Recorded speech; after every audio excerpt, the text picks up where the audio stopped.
You crack through the shell with your egg tooth, pushing against the warm darkness that's been your world for weeks. The effort is exhausting, but something inside drives you forward.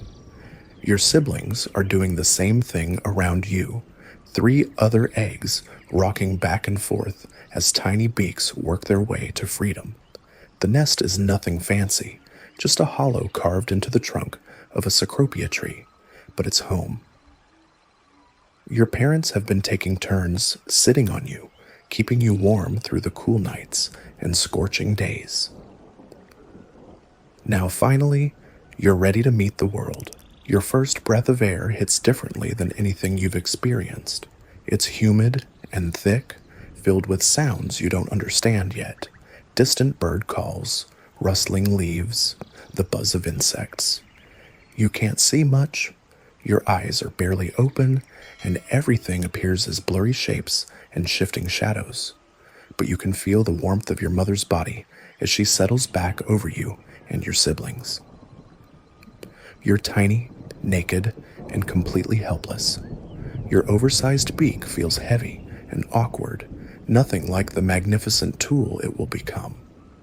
Right now, it's just an inconvenience that makes it hard to lift your head. Hunger hits you like a wave. You don't think about it.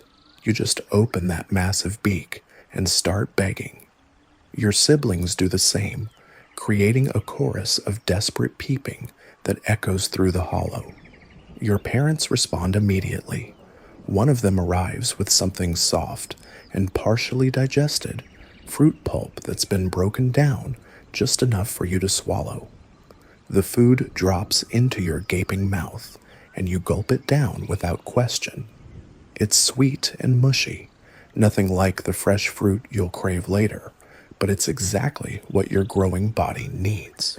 The routine becomes predictable. Sleep, wake up hungry, beg for food, eat, sleep again.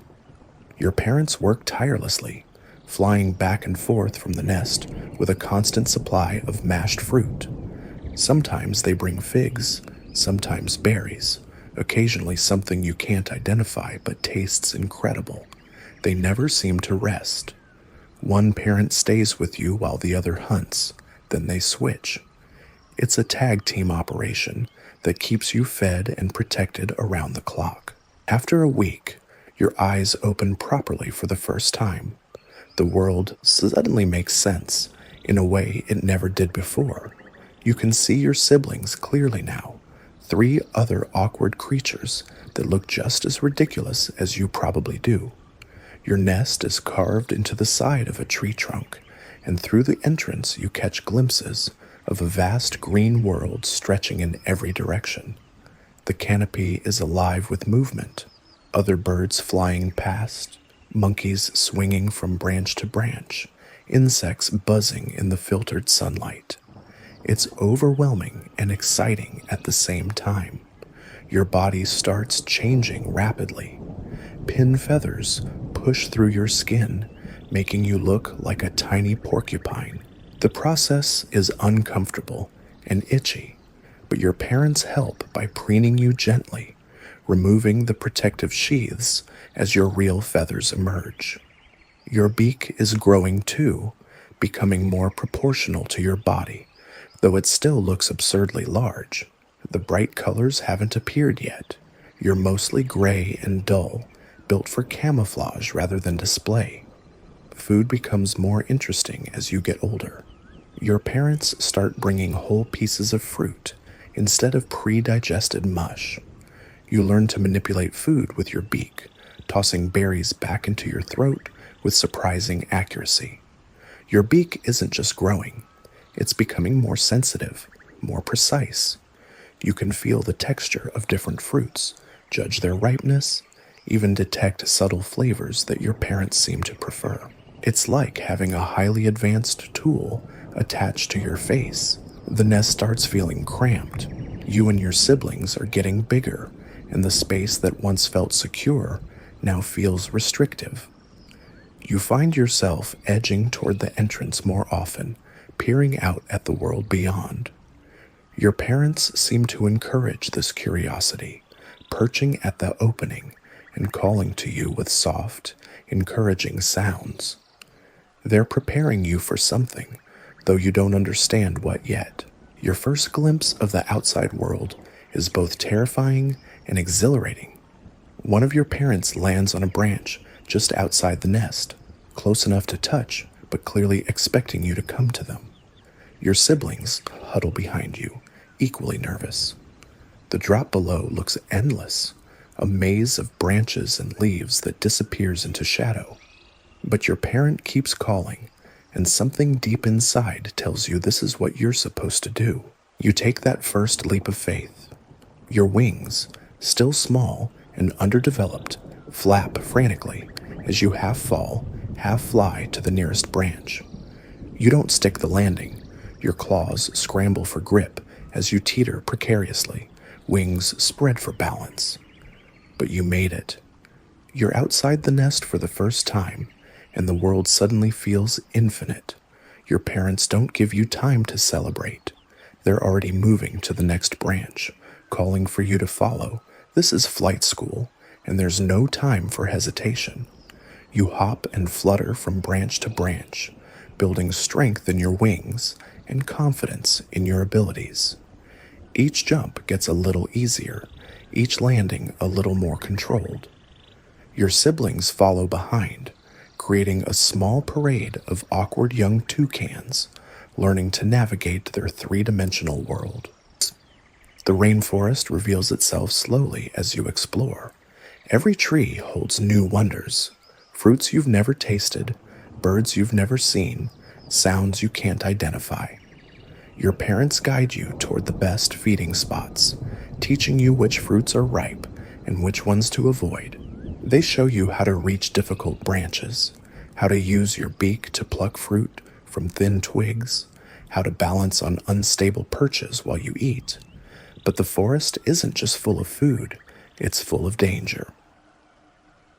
Your parents' behavior changes when certain sounds echo through the canopy. Sharp alarm calls make them freeze, then quickly guide you and your siblings into dense foliage where you're harder to spot. You learn to recognize the silhouettes of hawks and eagles, the rustle of snakes moving through the branches, the warning calls of other birds that signal trouble nearby. One afternoon, a hawk appears without warning. Your parents react instantly, calling out sharp alarm notes while positioning themselves between you and the predator. The hawk is fast and powerful, built for exactly this kind of hunt. It circles overhead, looking for an opening, while your family presses against the trunk of a massive tree. Your heart pounds as you watch the deadly dance above, the hawk searching, your parents deflecting, everyone waiting to see who makes the first mistake. The standoff lasts for what feels like hours, but is probably only minutes. Finally, the hawk gives up and disappears into the distance, leaving your family shaken but safe. Your parents don't relax immediately. They keep watching the sky, listening for any sign that the threat might return. This is your first real lesson in survival. The forest is beautiful, but it's also trying to kill you. As weeks pass, your flying improves dramatically. You can navigate between trees with confidence now, using your beak as a counterweight to help you balance on thin branches. Your wingspan is impressive for your size, and you're learning to use air currents to your advantage, soaring short distances instead of frantically flapping everywhere you go. Your siblings are improving too, though some are clearly more natural flyers than others. Your beak continues to grow, becoming the dominant feature of your appearance. It's not just large, it's magnificent. The colors are starting to appear now, hints of yellow and orange that will eventually become the brilliant display that defines your species. But more importantly, you're learning what this incredible tool can do. You can reach fruits that other birds can't access, pluck berries from the tips of flexible branches, even use it as a weapon when necessary. The social dynamics of toucan life become clear as you encounter other families. The forest is divided into territories, invisible boundaries marked by calls and displays rather than physical barriers. Your parents know exactly where they belong and where they're not welcome. They teach you the subtle signals, which calls mean stay away, and which ones are invitations to share feeding areas. Food becomes an obsession, but not just because you're hungry. Different fruits ripen at different times, and knowing where to find the best options becomes crucial for survival. Your parents have mental maps of dozens of trees, tracking which ones are ready to harvest and which ones won't be ripe for weeks. They pass this knowledge to you through constant exploration, showing you the landmarks and teaching you to recognize the subtle signs of ripening fruit. Your social education begins in earnest. Toucans are not loners. You're part of a complex community with rules, hierarchies, and relationships that affect every aspect of daily life. Your parents introduce you to other adults, some friendly and some clearly territorial. You learn to read body language, to recognize dominance displays, to know when to submit and when to stand your ground. The learning never stops. Every day brings new challenges, new foods to try, new dangers to avoid. Your parents are patient teachers, but they're also preparing you for independence. They won't be around forever, and the skills you learn now will determine whether you thrive or simply survive in this competitive world.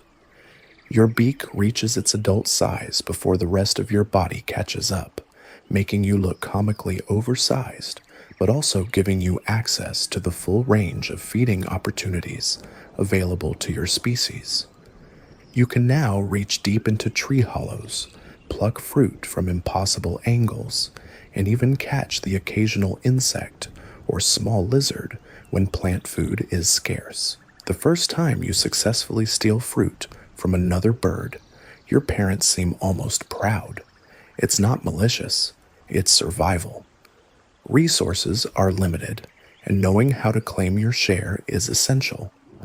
You learn the art of intimidation, using your impressive beak and size to convince smaller birds to find somewhere else to feed.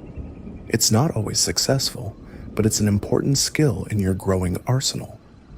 Your world expands daily as your flying range increases. The territory that once seemed enormous now feels manageable, and you're beginning to understand the rhythms of the forest. Morning brings the best fruit. Midday is for resting in the shade. Afternoon is for exploration, and evening is for returning to safe roosting spots before darkness brings out the nocturnal predators. The relationship with your siblings becomes more complex as you all mature. Competition for food and parental attention creates friction, but you also rely on each other for safety and social learning. Together, you're stronger and more aware than any of you would be alone. The group dynamic teaches you cooperation, negotiation, and sometimes the hard lessons of hierarchy and dominance. Your parents gradually spend less time directly supervising your activities. They're still nearby when you need them, but they're giving you space to make your own mistakes and learn from them. This growing independence is both exciting and terrifying. The safety net is slowly being removed, and soon you'll be responsible for your own survival. The first major test of your independence comes when you least expect it. You're foraging with your siblings when a commotion erupts nearby, screaming, thrashing, the sound of breaking branches. Through the leaves, you catch a glimpse of something that makes your blood freeze. A margay, sleek and spotted, with a young toucan struggling in its jaws. The victim isn't from your family, but it could have been. Your parents materialize instantly, their alarm calls sharp and urgent. They don't try to fight the cat. That would be suicide. Instead, they guide you and your siblings away as quickly and quietly as possible. The incident stays with you for days. You find yourself constantly scanning the branches, looking for the telltale movement of a predator stalking through the canopy. Your parents seem to approve of this new wariness. Paranoia keeps you alive in the rainforest, and the sooner you develop it, the better your chances of reaching adulthood. Your flying skills reach a new level when you encounter your first storm. The wind hits without warning, turning the canopy into a chaotic mess of swaying branches and flying debris. Your parents call urgently, directing you toward the shelter of a massive buttress root. But getting there means navigating through air that seems determined to throw you off course. You fight against gusts that could easily slam you into a tree trunk, using every technique you've learned about reading air currents and adjusting your flight path. When you finally reach safety, soaked and exhausted, you realize something important has changed. You didn't panic. You didn't freeze. You adapted and overcame, just like an adult toucan should. Your parents seem to recognize this milestone too. Their calls are less frantic now, more trusting. You're becoming someone they can rely on rather than someone who needs constant protection. The forest teaches you about timing in ways your parents never could. You discover that certain fruits are best in the early morning when they're still cool and firm. Others become sweeter as the day progresses and the sun warms them. Some trees fruit predictably, while others seem to follow mysterious schedules that take months to decipher. You start building your own mental calendar, tracking which feeding spots will be productive on any given day. Your beak becomes more than just a feeding tool. It becomes an extension of your personality. You learn to use it for communication, tapping out rhythms on hollow branches that carry messages across surprising distances. Other toucans respond with their own tapping patterns, creating conversations that span multiple trees. The language is simple but effective. I'm here. This is mine. Danger. Come closer. Your parents taught you the basics, but you're developing your own variations, your own style. Social hierarchies become clearer as you interact with more adults. Age matters, but so does size, confidence, and the quality of your territory. You watch older toucans assert dominance through subtle displays, the angle of their beak, the way they perch, the timing of their calls. You practice these behaviors when you think no one is watching, preparing for the day when you'll need to establish your own place in the pecking order. Your first real confrontation comes sooner than expected. A young adult male, probably only a year older than you, decides your family's favorite fig tree is now his territory. He perches prominently on the best branches, calling loudly and aggressively whenever you approach. Your parents watch, but don't intervene. This is your fight to win or lose. The standoff lasts for hours. You try ignoring him, but he becomes more aggressive. You try calling back, matching his volume and intensity, but he doesn't back down. Finally, you do something that surprises everyone, including yourself. You attack. Not violently, but decisively. You fly straight at him, beak open, wings spread, making yourself look as large and threatening as possible. He wasn't expecting direct confrontation from someone your age. He hesitates for just a moment, and that's all you need. You land on his branch, forcing him to either fight or retreat. He chooses retreat, launching himself toward a neighboring tree with what sounds suspiciously like cursing in toucan language. The fig tree is yours, at least for now. Your parents' reaction is interesting. They seem proud but also concerned. Winning fights is good, but starting unnecessary fights is dangerous. They spend the rest of the day teaching you about picking your battles, showing you how to assess threats and decide when confrontation is worth the risk. Not every challenge needs to be met with aggression.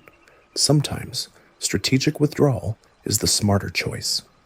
The lessons in diplomacy prove valuable when you encounter a mixed flock feeding in a grove of palm trees.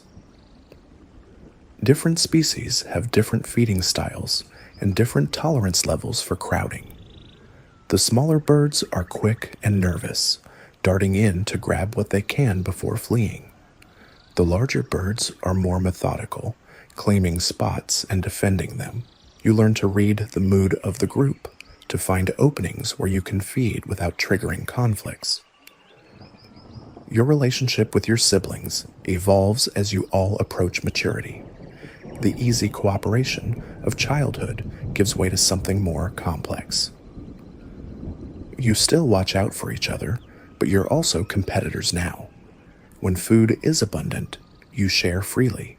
When resources are scarce, alliances shift quickly. One sibling might team up with you to exclude another from a particularly productive tree, then turn around and do the same to you the next day. This isn't cruelty, it's preparation. Your parents won't be around forever to mediate disputes and ensure everyone gets fed. Learning to compete, negotiate, and form temporary alliances is essential training for adult life. The sibling who can't hold their own in these practice sessions won't survive long on their own. Your territory awareness sharpens as you explore farther from the nest area. The forest isn't just trees and animals, it's a complex web of territories, neutral zones, and seasonal boundaries that shift based on food availability and breeding cycles. Some areas are permanently off limits, controlled by aggressive adults who will attack intruders without warning. Others are free-for-all zones where anyone can feed, but competition is fierce. You learn to recognize individual toucans by their calls, their flight patterns, even their personal quirks. The old male who rules the Strangler fig grove has a distinctive rasp to his voice and always approaches feeding sites from the same direction.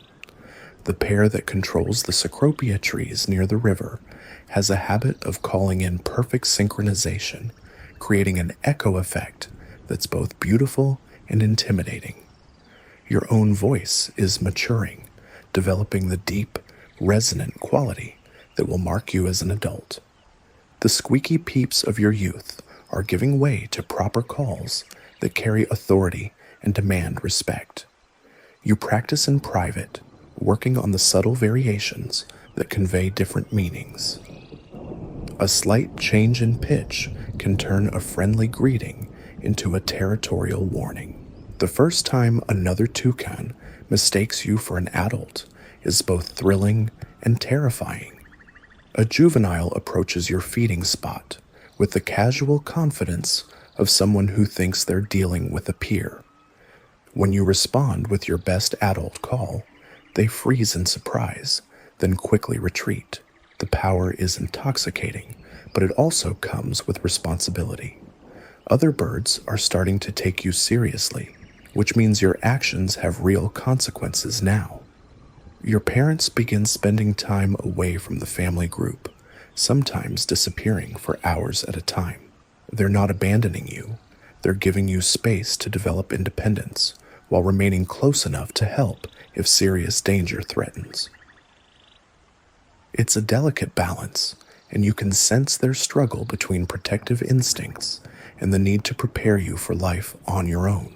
The forest reveals new secrets as your confidence grows. You discover hidden groves where rare fruits grow, learn the locations of reliable water sources, find secluded roosts where you can rest without constantly watching for predators. Each discovery adds to your mental map of the territory, building the knowledge base you'll need to survive and thrive as an adult. Your feeding techniques become more sophisticated as you encounter challenging food sources. Some fruits require precise timing. Too early and they're bitter, too late and they're overripe and mushy. Others need specific handling. Certain berries must be eaten immediately after picking, while some nuts need to be cached and retrieved later after they've dried properly. The relationship between intelligence and survival becomes clear as you watch other birds struggle with problems you've learned to solve. Your large brain, evolved to support your complex social life, gives you advantages beyond just social skills. You can remember the locations of dozens of food trees, track their fruiting cycles, and plan feeding routes that maximize efficiency while minimizing exposure to predators. Competition intensifies as your siblings reach full size. The territory that once seemed adequate for your whole family now feels crowded. Feeding sites that could support everyone when you were smaller now require careful scheduling to avoid conflicts. Your parents still mediate when disputes get too heated, but they're clearly preparing for the day when the family group will dissolve and everyone will need to find their own space. The dynamic changes when your youngest sibling makes a crucial mistake. While feeding on a cluster of ripe berries, they get too focused on the food and ignore the warning calls echoing through the canopy. A snake appears from nowhere, sliding along the branch with deadly precision. Your sibling doesn't notice until it's almost too late. They launch themselves into the air just as the snake strikes, missing death by inches. The close call shakes everyone, but it also marks a turning point. Your parents' protective hovering increases, but so does their urgency to teach you all the skills you'll need to avoid similar mistakes. Your beak reaches its full magnificent proportions, transforming from an awkward burden into a precision instrument. The colors are vibrant now, brilliant yellows and oranges that catch the filtered sunlight streaming through the canopy. But it's not just for show. You can manipulate objects with surprising delicacy, pluck tiny seeds from deep crevices, and even use it as a weapon when cornered. The weight distribution takes some getting used to, but once you master the balance, it becomes an extension of your will. Territory disputes become more frequent as you grow larger and more confident. A family of smaller birds tries to claim one of your favorite feeding trees, chattering aggressively whenever you approach. Your parents watch from a distance as you handle the situation yourself. You don't rush in swinging. That would be crude and potentially dangerous. Instead, you perch prominently nearby, calling loudly and displaying your impressive size. The message is clear. This tree belongs to someone much bigger than you. The smaller birds get the hint and relocate without a fight. Your social education expands when you encounter your first large mixed flock. Dozens of birds of different species converge on a grove of fruiting trees, creating a chaotic feeding frenzy. There are rules here, invisible but strictly enforced. Larger birds get first choice of the best spots. Smaller birds wait their turn or risk being driven off. You're somewhere in the middle of this hierarchy, big enough to claim decent feeding spots, but not large enough to challenge the real giants of the canopy. The dynamics are fascinating to watch. Temporary alliances form and dissolve based on immediate needs.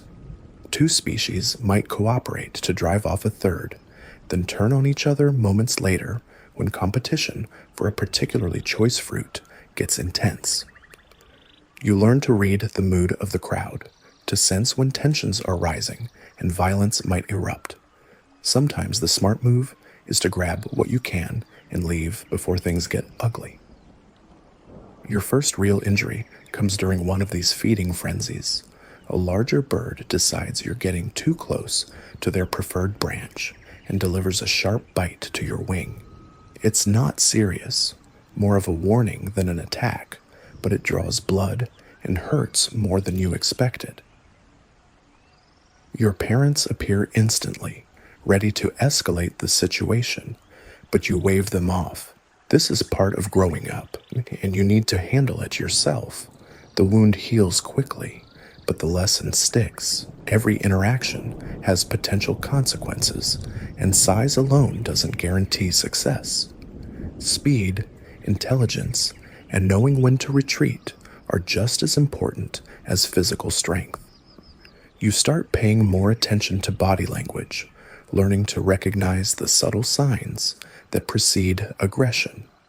A certain tilt of the head, a particular way of holding the wings. These tiny signals can mean the difference between a peaceful encounter and a painful confrontation. Your parents begin leaving you alone for longer periods, sometimes disappearing for entire days. The first time this happens, you and your siblings huddle together nervously, jumping at every sound. But as the hours pass without disaster, you start to relax. You're capable of taking care of yourselves now, at least in familiar territory. The confidence is both liberating and terrifying. Flight becomes second nature as your wings reach full strength. You can navigate through dense foliage at high speed, make sharp turns around obstacles, and even fly inverted when the situation demands it. Your spatial awareness has improved dramatically.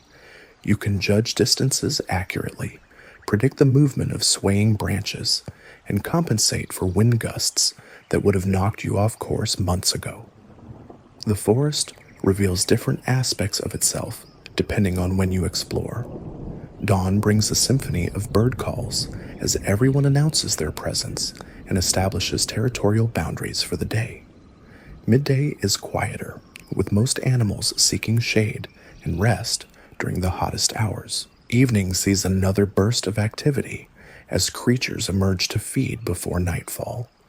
You learn to time your activities to take advantage of these natural rhythms. Your relationship with your parents shifts subtly but significantly. They're still protective, but they're also starting to treat you as a junior partner rather than just offspring to be guarded. They include you in decision-making about where to feed and when to move to new areas. Your opinions carry weight now, and your observations about food sources and potential threats are taken seriously. The first time you spot a predator before your parents do, the pride is overwhelming. A margay is stalking through the branches below, moving with the fluid grace that makes these cats so deadly. You give the alarm call, and your family immediately takes evasive action. Your sharp eyes and quick thinking potentially saved lives, and everyone knows it. You're not just being protected anymore. You're contributing to the family's survival. Your siblings' personalities become more distinct as you all mature. One is naturally aggressive, always ready for a fight, and quick to challenge other birds. Another is more cautious, preferring to avoid conflicts and find food in less competitive areas. The third falls somewhere between these extremes, adaptable and diplomatic. You recognize elements of all these approaches in your own behavior, but you're developing your unique style. Competition with your siblings intensifies as food becomes scarcer during the dry season. The easy abundance of the wet months is gone, replaced by a constant search for scattered fruit trees and hidden food sources. Your parents still intervene when fights get too serious, but they're clearly expecting you all to work out most disputes among yourselves. The skills you develop now, negotiation, intimidation, strategic thinking, will be crucial when you're on your own. Your territory knowledge expands as you explore farther from the nest tree. You discover a hidden grove where wild nutmegs grow, learn the location of a reliable water source during dry periods, and find several potential roost sites that could serve as backup homes if your primary territory becomes unavailable. Each piece of information adds to your mental map, building the comprehensive knowledge base that separates successful adults from those who barely scrape by. The social landscape of the forest becomes clearer as you interact with more individuals. There are the established adults who command respect through age and experience.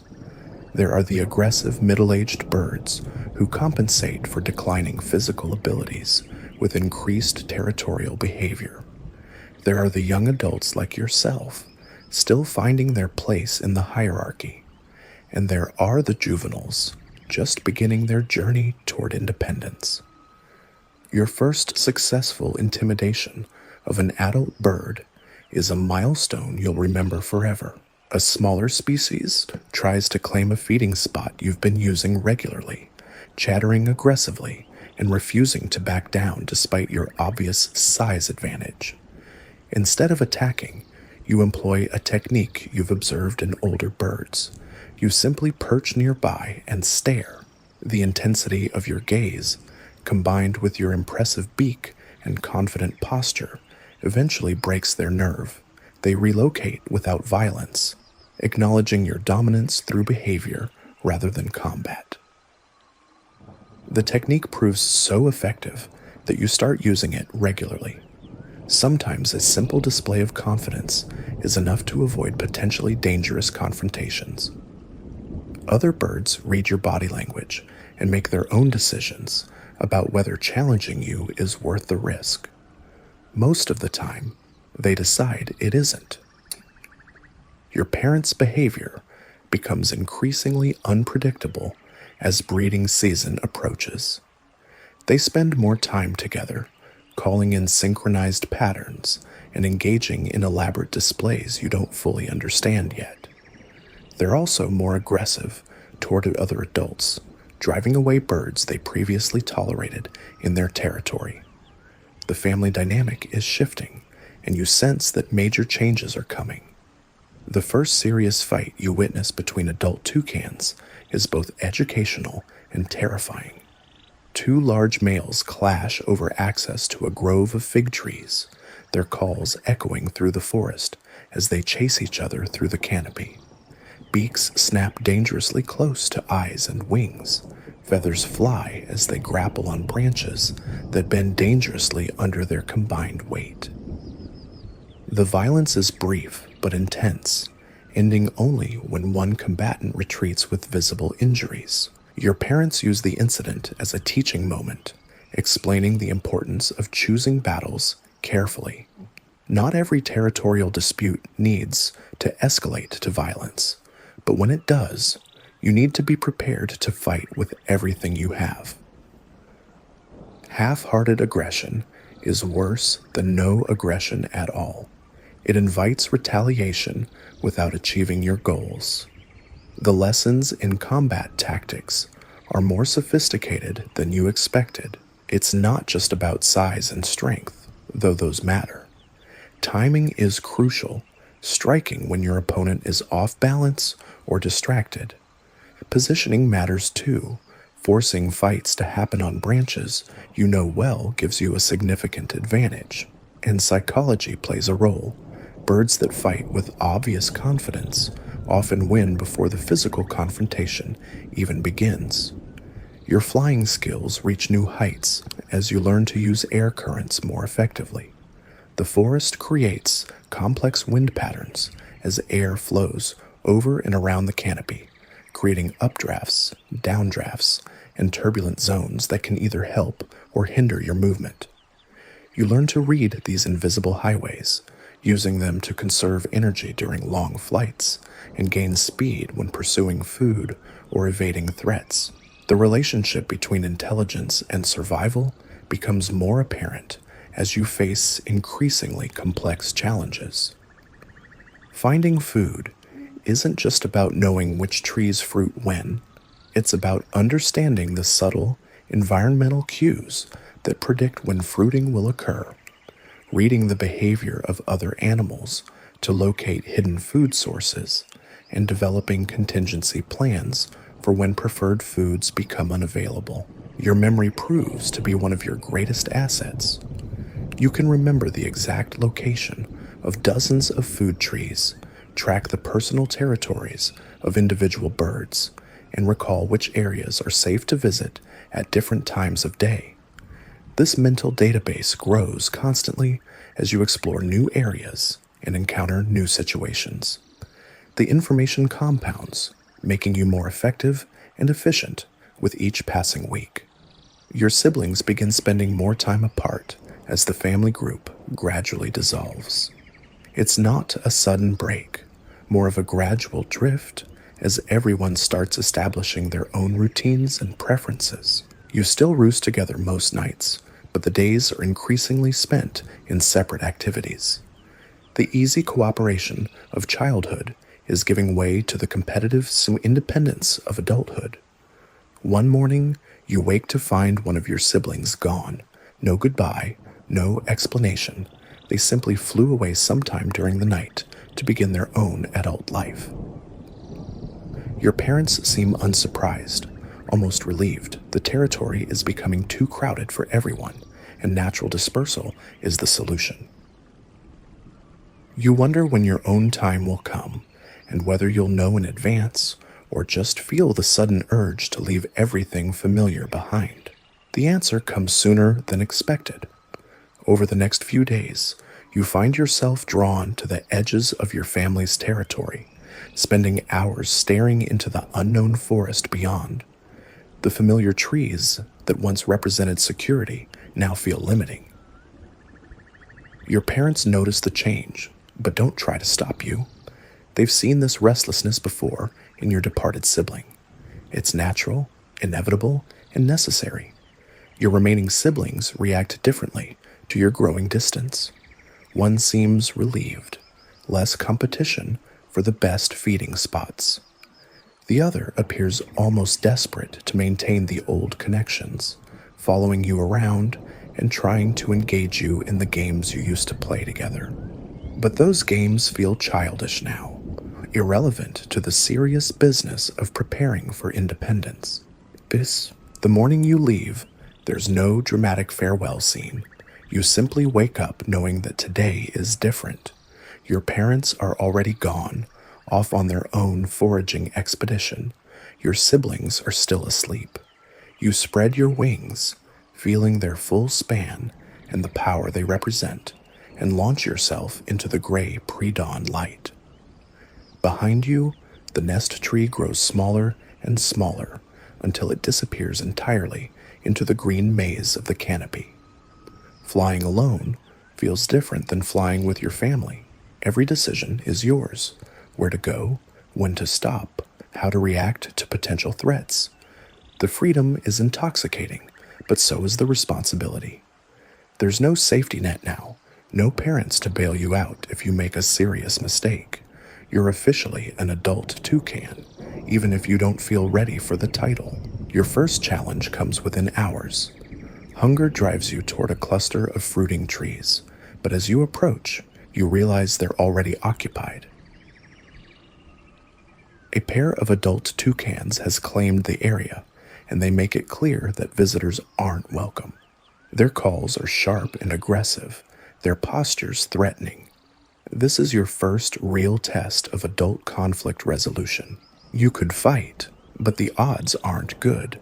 2 against 1 in their territory, with them having the advantage of knowing the terrain. You could retreat, but that would mean going hungry and potentially looking weak to other birds watching the interaction. Instead, you choose a third option: patience. You perch at a respectful distance and wait, making it clear you're not leaving, but also not directly challenging their authority. The standoff lasts for over an hour. The resident pair feeds leisurely, occasionally glancing in your direction to make sure you haven't moved closer. You remain motionless, conserving energy and demonstrating that you're not a threat to their long-term control of the area. Finally, after they've eaten their fill, they move on to other activities. You wait another few minutes to be sure, then swoop in to claim whatever fruit remains. It's not much, mostly overripe specimens they didn't want, but it's enough to sustain you while you search for better opportunities. More importantly, you've learned a valuable lesson about patience and strategic thinking. Brute force isn't always the answer, and sometimes the smart play is to wait for better circumstances rather than forcing a confrontation you might not win. Your search for territory takes you farther from your birthplace than you've ever traveled. The forest changes as you move. Different tree species, different bird communities, different rules and hierarchies. Some areas are clearly overcrowded, with intense competition for every fruiting tree. Others seem almost empty, which makes you suspicious. Empty territory usually means there's a good reason no one else wants to live there. You discover one of those reasons when you investigate a promising grove of cecropia trees. The fruit looks perfect, the trees are healthy, and there's no sign of other toucans claiming the area. You settle in to feed, congratulating yourself on finding such an ideal spot. Then you notice the silence, no bird calls, no rustling in the underbrush, no insect buzz. The forest around you is unnaturally quiet. The snake appears without warning, sliding along a branch just above your head. It's massive, easily long enough to wrap around your body several times, and moving with the deliberate precision of a predator that's already chosen its target. You freeze, hoping it hasn't noticed you yet, but those calculations are wishful thinking. It's been tracking you since you entered its territory. Your escape is pure instinct and luck. You drop from your perch just as the snake strikes, its head passing through the space where you'd been sitting a split second earlier. Your wings catch you before you hit the ground, and you rocket upward and away from the death trap you'd mistaken for a feeding paradise. Behind you, the snake coils in frustration, already scanning for its next opportunity. The encounter leaves you shaken, but wiser. Prime real estate that seems too good to be true usually is. You develop a more cautious approach to territory evaluation, checking for predator signs, listening to the behavior of other animals, looking for subtle clues that might indicate hidden dangers. The forest is full of beautiful death traps, and survival depends on learning to recognize them before it's too late. Your territory search becomes more systematic as you learn from each mistake. You start mapping the social landscape as carefully as the physical one, noting which areas are controlled by aggressive birds, which zones seem to be neutral feeding grounds, and where the boundaries between different communities lie. Some borders are marked by obvious displays and calls. Others are invisible until you cross them and suddenly find yourself facing hostile residents. The first territory you successfully claim is nothing special. A small grove of palm trees producing modest fruit with a reliable water source nearby and decent roosting spots in the surrounding forest. It's not prime real estate, but it's yours. The feeling of ownership is strange and powerful. For the first time in your life, you have something worth defending. Your first territorial challenge comes from an unexpected source, a bird barely younger than yourself, probably recently dispersed from their own family group. They approach your grove with the casual confidence of someone who doesn't expect serious resistance. When you call out a warning, they ignore it. When you display aggressively, they mirror your behavior. It becomes clear that this won't be resolved through intimidation alone. The fight is brief, but vicious.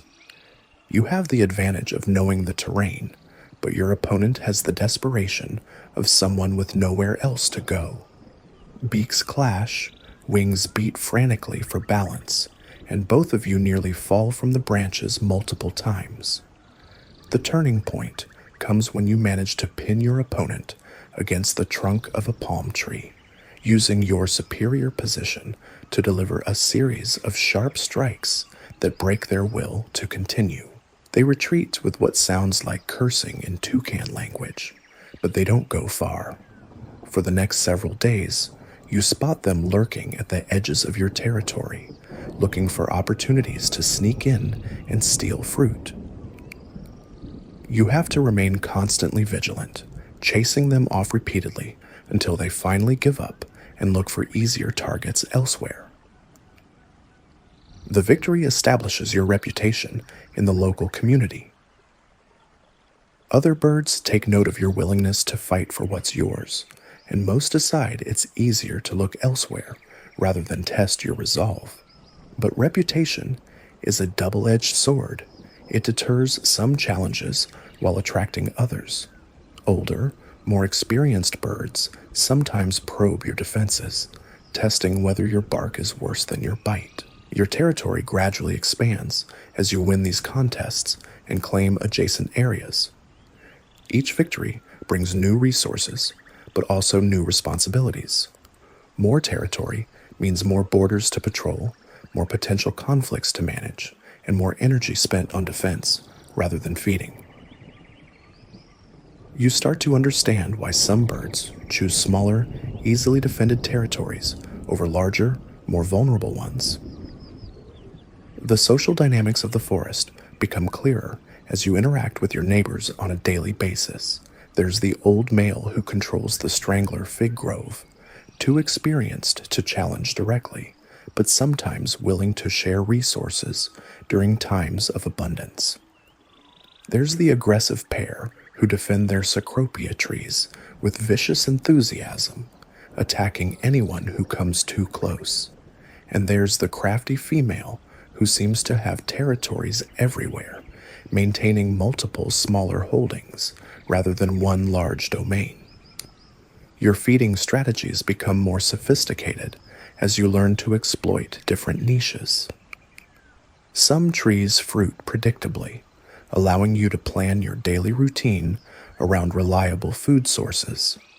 Others produce sporadically, requiring constant monitoring to catch the brief windows when they're productive.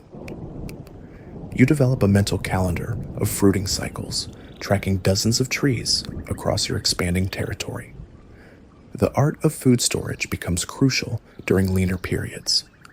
Unlike some birds, you can't cache food for long periods.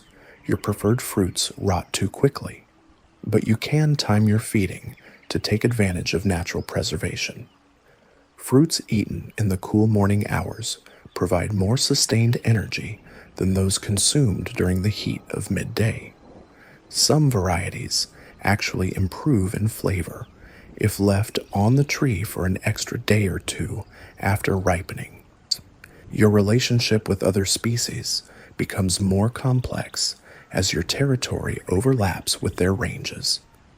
The smaller birds that share your taste in fruit are generally not worth fighting.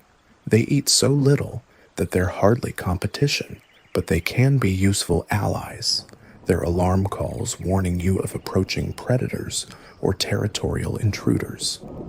You learn to distinguish between their different calls, reading the urgency and direction of threats from their vocalizations. The larger birds present different challenges. Some are potential competitors for the same food sources.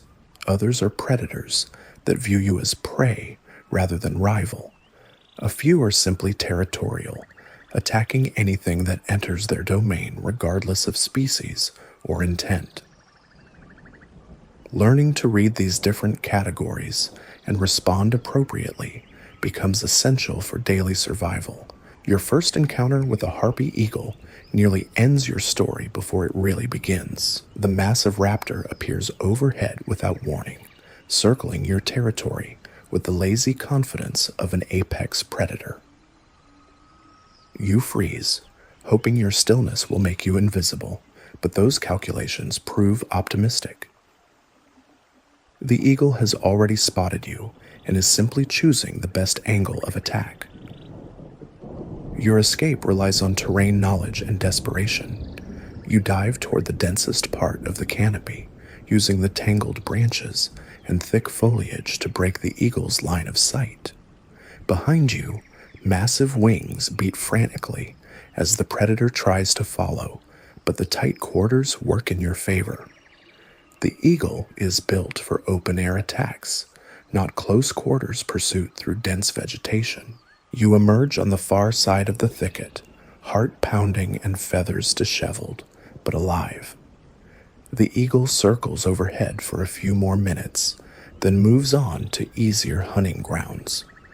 The encounter reinforces an important lesson. Even in your own territory, you're never completely safe. Vigilance is the price of survival, and letting your guard down even briefly can be fatal. Your growing confidence leads to more ambitious foraging expeditions. You venture beyond your established territory to investigate distant groves and experiment with new food sources. Some expeditions are wildly successful, leading to the discovery of hidden fruit trees or seasonal bonanzas. Others are educational failures that teach you about territorial boundaries, seasonal variations, and the limits of your own capabilities. One particularly memorable expedition takes you to a grove of Brazil nut trees deep in primary forest. The nuts themselves are too hard for you to crack, but the trees attract a variety of other animals whose feeding activities create opportunities for you.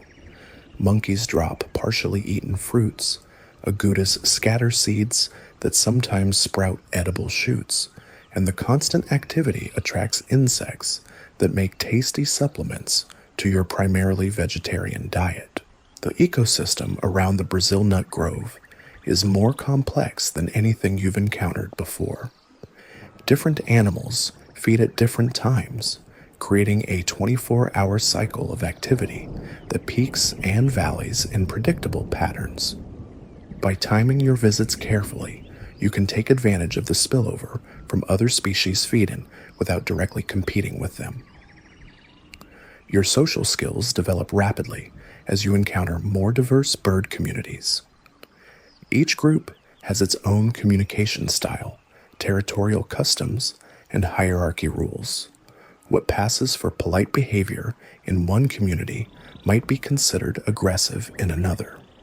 Learning to read these subtle cultural differences becomes crucial for avoiding unnecessary conflicts and identifying potential opportunities for cooperation. The first time you successfully negotiate a temporary alliance with another species, the complexity of forest politics becomes clear. A family of araucaries, smaller cousins of yours, approaches your territory during a period of fruit scarcity. Normally, you'd drive them off to protect your resources, but they offer something valuable in return: information about predator locations and the fruiting status of trees beyond your normal range. The arrangement works well for both parties. The araucaries get access to food they couldn't obtain on their own, while you gain intelligence that helps you plan more effective foraging expeditions. The partnership lasts for several weeks until fruit becomes more abundant and the need for cooperation diminishes.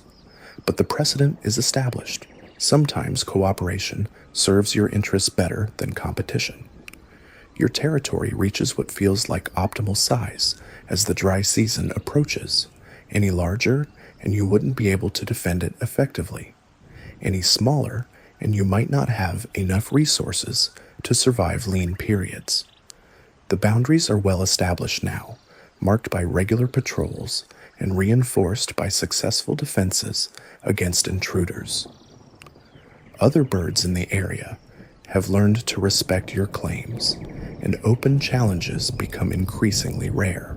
The first major test of your territorial skills comes when a family group tries to establish themselves at the edge of your domain. Unlike individual intruders, a whole family represents a serious long-term threat. If they succeed in gaining a foothold, they'll gradually expand their influence until your own territory becomes untenable.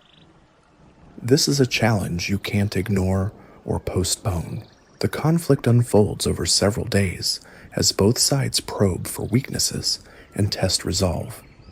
The invading family is larger than you, but they're unfamiliar with the terrain and divided in their attention between establishing territory and caring for their young.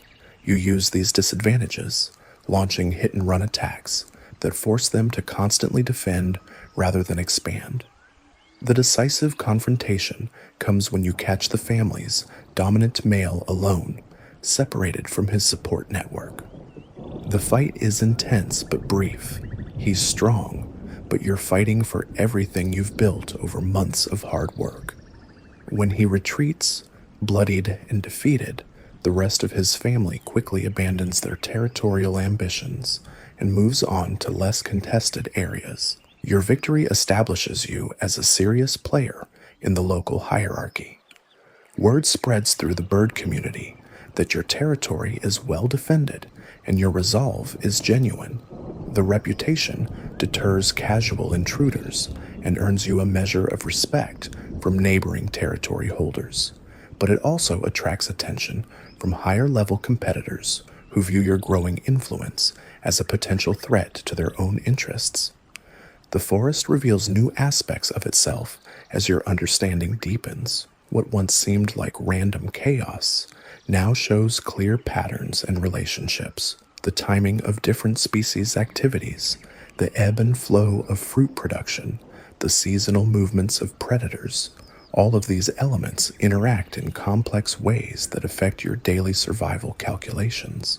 Your memory becomes one of your greatest assets as you accumulate years of experience and observation. You can predict with increasing accuracy when specific trees will fruit, where predators are likely to hunt at different times of year, and how weather patterns will affect food availability. This knowledge compounds over time, making you more efficient and effective with each passing season. The relationship between intelligence and territory quality becomes apparent as you observe other birds' success and failure. The smartest individuals don't necessarily have the largest territories, but they have the most productive ones. They identify the most reliable food sources, establish territories in areas with multiple backup options, and develop strategies that maximize return on energy invested. Your own strategic thinking evolves as you face increasingly complex challenges. Simple aggression gives way to more sophisticated approaches, timing attacks for maximum psychological impact, using terrain advantages to level the playing field against larger opponents, and building alliances that provide mutual benefits. The forest rewards intelligence as much as strength, and you're learning to use both effectively. The first signs of breeding season create new tensions in your established routine. Hormonal changes affect your behavior in ways you don't fully understand yet. You find yourself calling more frequently, displaying more aggressively, and paying closer attention to the activities of other toucans in your area. Your territory, which had felt perfectly adequate for a single bird, now seems insufficient for the expanded needs you're beginning to feel. The seasonal shift in priorities becomes apparent as food that once seemed perfectly acceptable now fails to satisfy you. Your body is preparing for the energy demands of courtship and reproduction, requiring higher quality nutrition than simple survival demands. You begin seeking out the richest, most nutritious fruits, even if they're harder to obtain or require venturing into contested areas. Your interactions with other adult toucans take on new significance as potential mates begin registering on your awareness.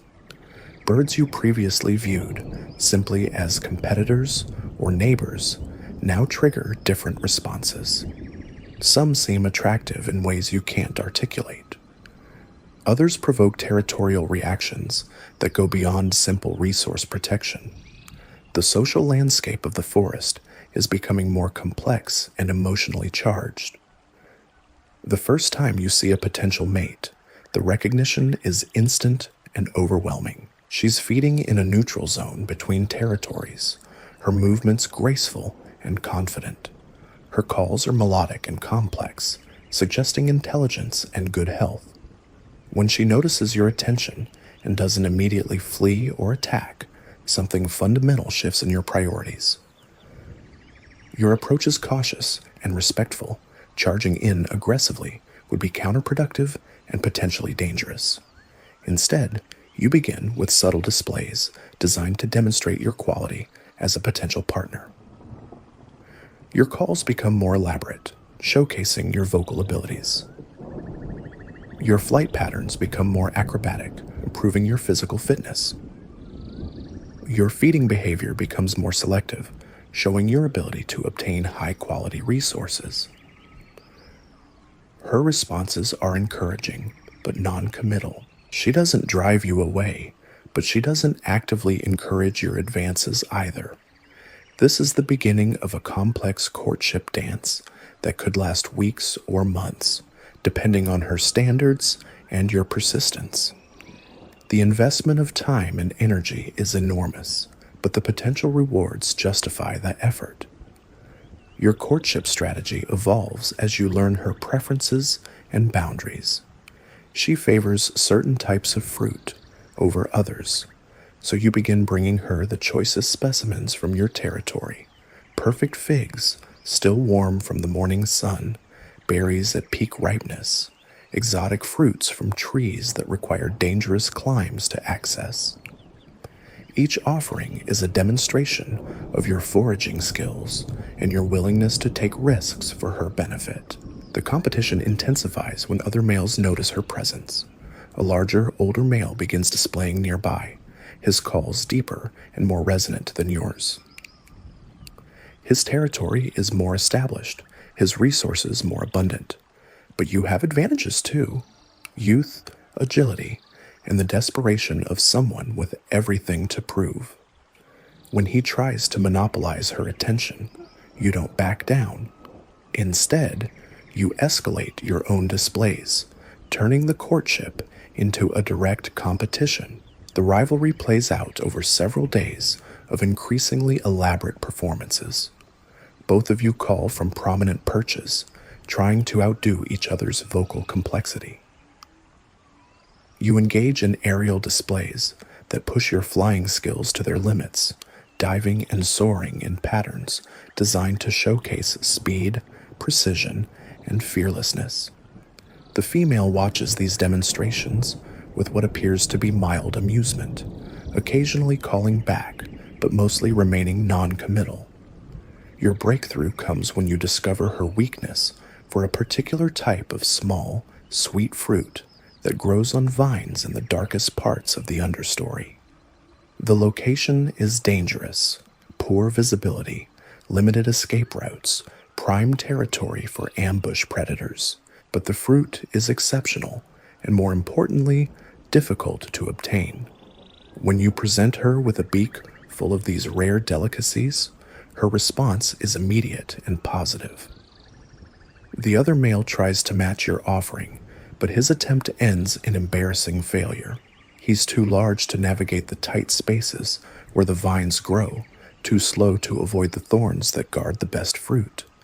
His retreat from the understory is loud and undignified, accompanied by what sounds suspiciously like cursing.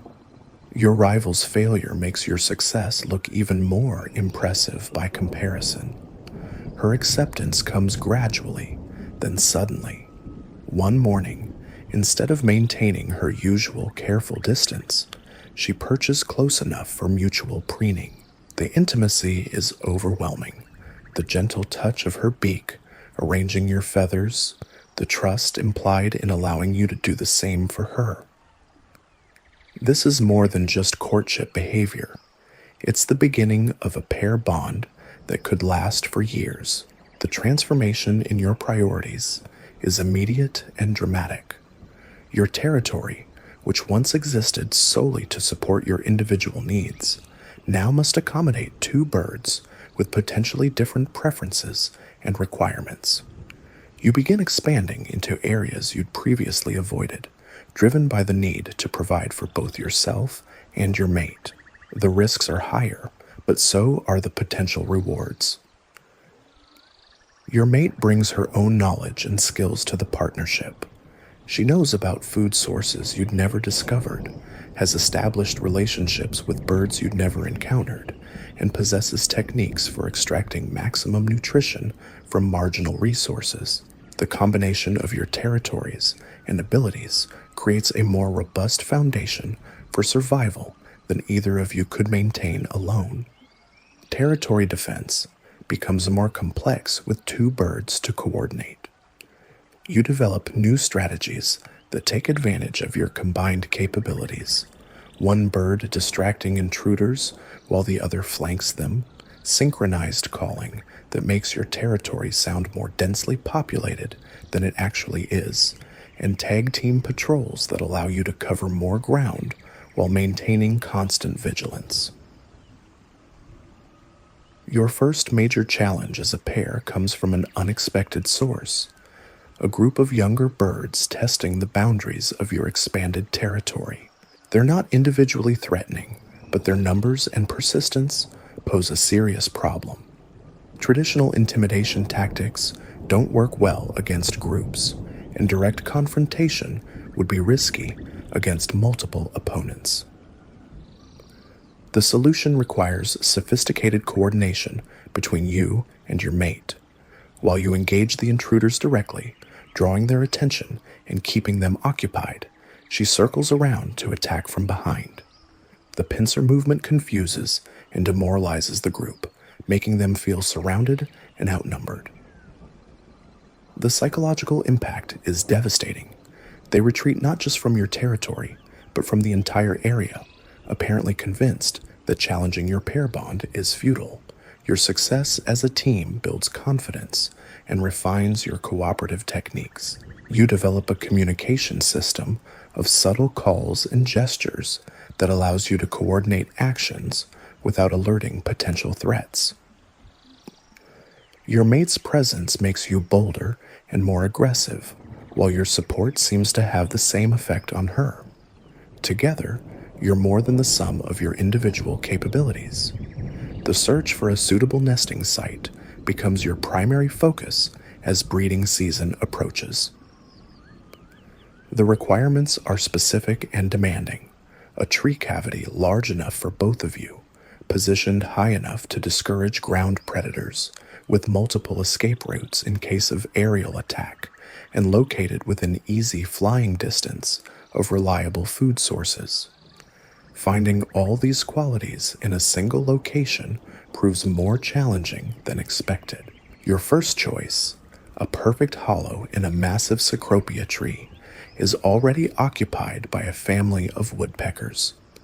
The birds are smaller than you, but they were there first, and their young are already hatched. Evicting them would be possible, but morally questionable, and the energy spent on such a prolonged conflict might be better invested elsewhere. After some discussion with your mate, you decide to look for alternatives.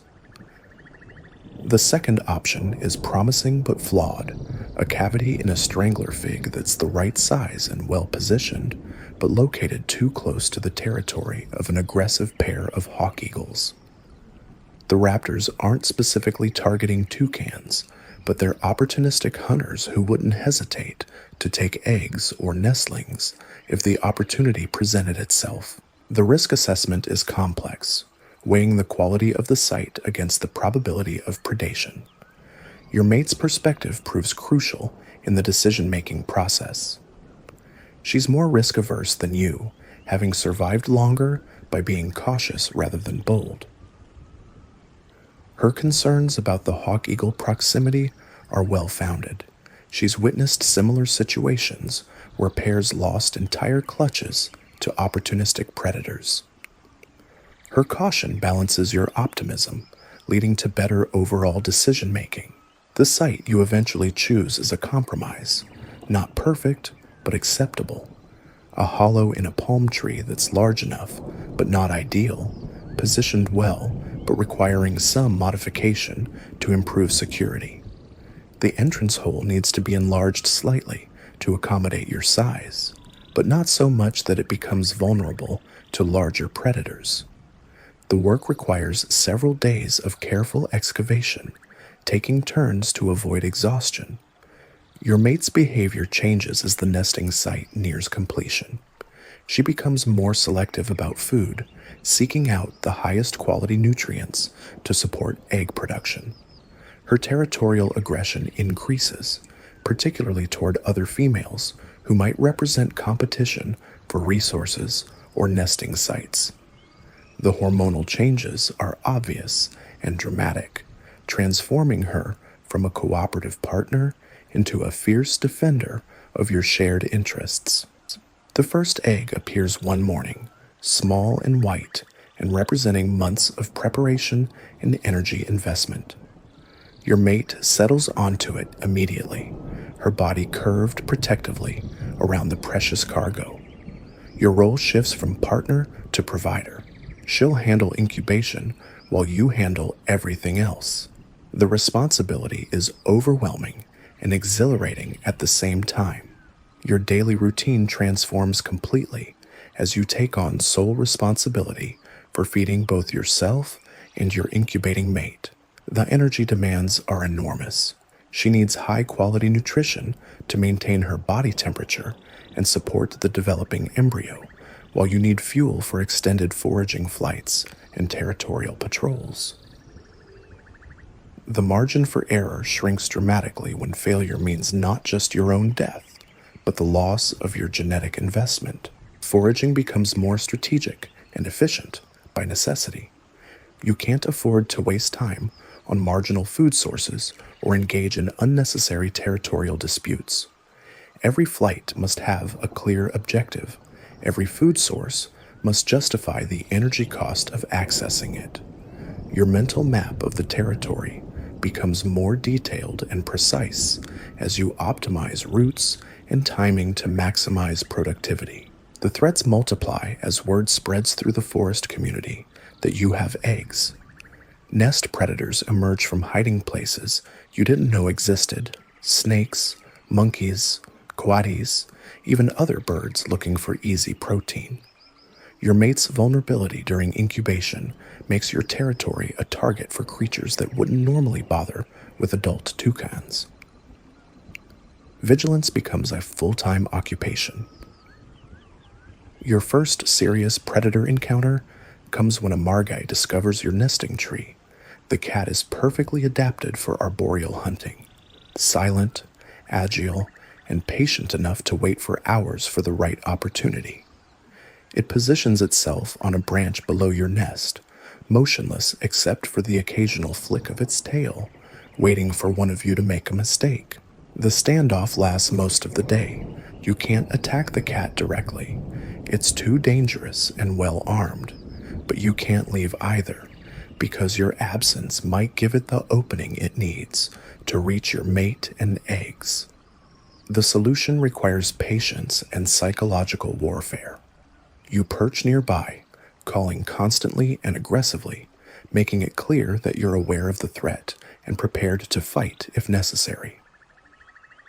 Other birds join your harassment campaign as the day progresses. Predator pressure affects the entire community, and everyone benefits when threats are driven away. The combined vocal assault eventually breaks the cat's patience. It retreats to quieter hunting grounds, where prey animals aren't accompanied by screaming alarm calls.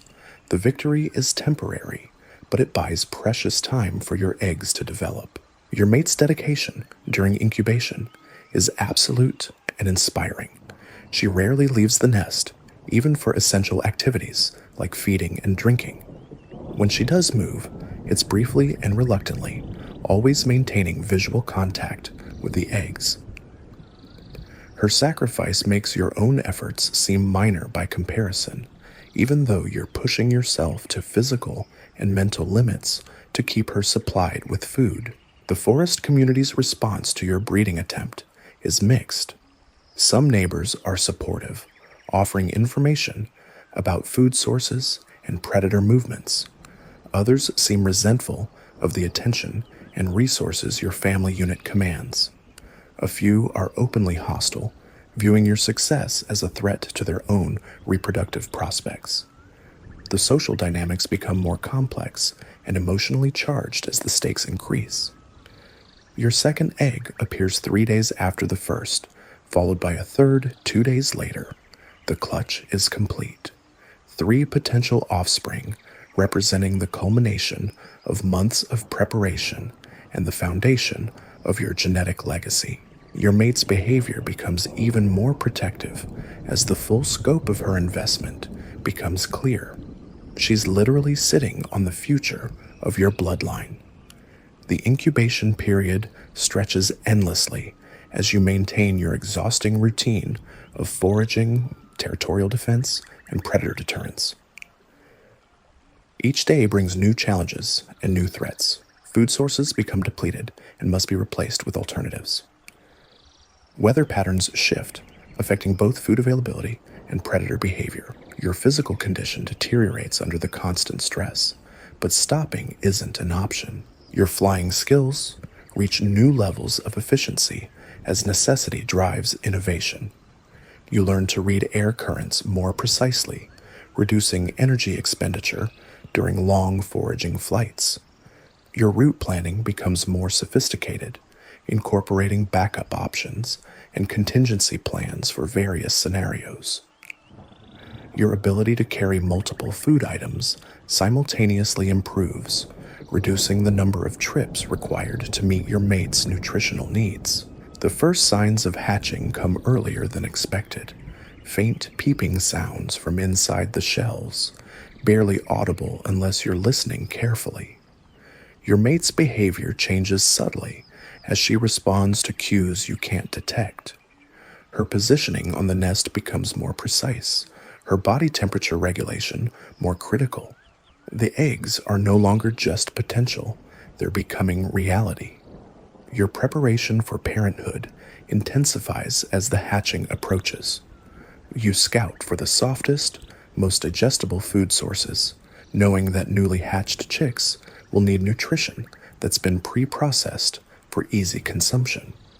Your mental inventory of suitable foods expands as you consider options you'd never bothered with before. Insect larvae, flower nectar, the softest parts of overripe fruits. The territorial boundaries you've maintained for months suddenly seem inadequate for a family's needs. You begin expanding again, targeting areas with particularly rich food sources or strategic defensive positions. The expansion brings you into conflict with neighbors who've grown comfortable with the existing boundaries, but your desperation overrides diplomatic concerns. Your family's survival takes precedence over neighborly relations. Your mate's assistance with territorial defense becomes limited as hatching approaches. She can no longer leave the nest for extended periods, leaving you to handle most challenges alone. The responsibility is daunting, but it also clarifies your priorities. Every decision must be evaluated through the lens of family survival rather than individual benefit. The morning the first chick hatches, your world changes forever. The sound is unmistakable, the wet crack of an eggshell giving way, followed by weak but determined peeping. Your mate calls softly to the new arrival, her voice transformed by emotions you're only beginning to understand. When you peer into the nest, the sight of the tiny, helpless creature triggers instincts you didn't know you possessed. Your first glimpse of your offspring is shocking and wonderful. The chick is impossibly small, naked and blind, with an oversized beak that seems too heavy for its tiny head. It's completely dependent on you and your mate for everything: food, warmth, protection, even the most basic life functions. The responsibility is terrifying and exhilarating at the same time. The other two eggs hatch over the next day, filling your nest with the constant sound of hungry peeping. 3 mouths to feed means tripling your foraging efforts while maintaining the same level of territorial defense and predator vigilance. The mathematics of survival become more complex and demanding with each passing hour. Your feeding technique requires complete relearning as you adapt to the needs of your offspring. The food must be soft enough for tiny beaks to handle, small enough to fit down narrow throats, and nutritious enough to support rapid growth. You begin pre-digesting fruits in your own crop, breaking them down into a soft paste that your chicks can actually swallow. The feeding schedule is relentless. Hungry chicks every few minutes, day and night, with no breaks for rest or personal needs. You and your mate develop a tag team system, taking turns foraging while the other tends the nest. Sleep becomes a luxury measured in minutes rather than hours. Your physical condition deteriorates rapidly under the constant demands, but the chick's growth rate makes the sacrifice worthwhile. Your territorial aggression reaches new heights as you defend not just resources, but the future of your genetic line. Threats that you might have tolerated before breeding now trigger violent responses. Your reputation in the local bird community shifts from formidable to dangerous. Other birds learn to give your territory a wide berth rather than risk provoking a desperate parent. The chick's development is rapid and dramatic. Within days, they're noticeably larger, their eyes are beginning to open, and their begging calls are becoming stronger and more demanding. Pin feathers start appearing, transforming them from naked aliens into recognizable baby toucans. Each milestone represents survival against enormous odds and brings them closer to independence. Your mate's recovery from the demands of incubation is gradual but noticeable. As the chicks become more capable of regulating their own body temperature, she can spend more time away from the nest helping with foraging duties. The shared workload makes the impossible task of feeding 3 rapidly growing chicks merely exhausting rather than completely overwhelming. The forest community's response to your successful hatching is complex and varied. Some neighbors seem genuinely pleased by your accomplishment, offering congratulations in the form of shared feeding opportunities and reduced territorial pressure. Others appear resentful or competitive, perhaps motivated by their own reproductive failures or delayed breeding attempts. Your chicks' personalities begin emerging as they grow larger and more active. One is notably more aggressive than its siblings, pushing others aside during feeding and claiming the best positions in the nest. Another is more cautious, hanging back and waiting for clear opportunities rather than competing directly. The third falls somewhere between these extremes, adaptable and opportunistic. The nest becomes increasingly crowded as 3 rapidly growing chicks compete for space. What once seemed like an adequately sized cavity now feels cramped and claustrophobic. The chicks' movements become more vigorous and less coordinated as they exercise developing wings and test their growing strength. Accidents become more likely as the available space shrinks.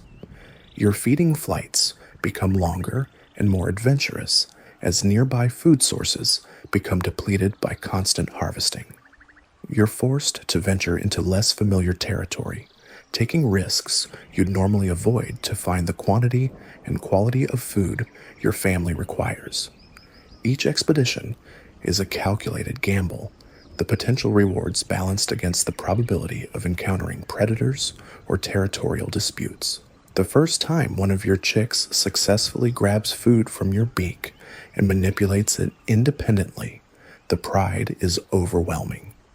The tiny creature that was completely helpless just weeks ago is beginning to show the skills that will eventually make it a competent adult. The milestone represents not just physical development, but the first step toward the independence that will eventually take your offspring away from you. Your sleep schedule becomes increasingly fragmented as the chicks' demands extend well into the night hours. Their internal clocks haven't synchronized with the natural rhythm of day and night, and they're perfectly willing to beg for food at any hour. You and your mate take turns responding to their calls, but neither of you gets more than a few hours of continuous rest. The predator pressure intensifies as your chicks become larger and more vocal. Their calls can be heard from greater distances, advertising the location of an increasingly valuable food source. Snakes, cats, and other nest predators begin showing increased interest in your territory. Your defensive patrols become more frequent and aggressive as the stakes continue to rise. Your physical condition reaches a critical point as weeks of intensive effort take their toll. Weight loss is obvious. Your plumage shows signs of wear and poor maintenance, and your flight performance is noticeably reduced. But your chicks are thriving, growing rapidly toward the size and strength they'll need to survive outside the nest. The trade-off seems worthwhile, even as it pushes you toward your physical limits. The forest's seasonal cycles continue regardless of your family's needs, bringing changes that affect food availability and predator behavior. Some of your reliable food sources begin declining as their fruiting periods end, forcing you to find alternatives or travel greater distances to meet your family's nutritional requirements. Adaptation becomes a constant necessity as circumstances change around you. Your chick's first attempts at flight are more terrifying than encouraging. They launch themselves from the nest entrance with enthusiasm that far exceeds their actual capabilities, flapping frantically as they plummet toward the forest floor. Your heart stops each time, but somehow they manage to catch themselves on branches or fold their wings and survive impacts that should have been devastating. The learning curve for flight skills is steep and dangerous. Each attempt brings improvements, but also new opportunities for fatal mistakes. You and your mate hover nearby during these practice sessions, ready to intervene if disaster threatens, but knowing that overprotection could prevent the development of skills your chicks will need for survival. Your youngest chick shows less interest in flight training than its siblings, preferring to remain in the relative safety of the nest rather than risk the dangers of the outside world. The cautious approach is understandable, but potentially problematic. Delayed development could leave it vulnerable when the family group eventually disperses and individual survival becomes necessary. Your most assertive chick makes the breakthrough first, managing a clumsy but successful flight from the nest tree to a neighboring branch. The landing is graceless, more of a controlled crash than an elegant arrival, but it's unmistakably flight. Your pride mingles with terror as you watch this tiny creature navigate the three-dimensional maze that nearly killed you during your own first attempts. The successful flight triggers competitive instincts in the other two chicks. Within hours, they're both launching themselves into space with varying degrees of success. One manages a respectable glide to a lower branch. The other executes what can only be described as a spectacular belly flop into a pile of leaves. But they're all airborne now, and there's no going back to the safety of the nest. Your role shifts from food delivery service to flight instructor as you guide three awkward youngsters through the basics of aerial navigation. They follow you from tree to tree, their movements getting slightly less erratic with each attempt. Progress is measured in small victories, a successful turn around a branch, a landing that doesn't end in panic, a moment of hovering that demonstrates actual control rather than lucky accident. The forest reveals new dangers now that your chicks are mobile. Branches that seemed sturdy enough for adults prove treacherous for inexperienced flyers. Gaps between trees that you navigate without thinking become death traps for birds who haven't learned to judge distances accurately. Every flight is a potential disaster, but staying grounded isn't an option. They need these skills to survive. Your feeding strategy requires complete revision as your mobile chicks scatter across multiple trees.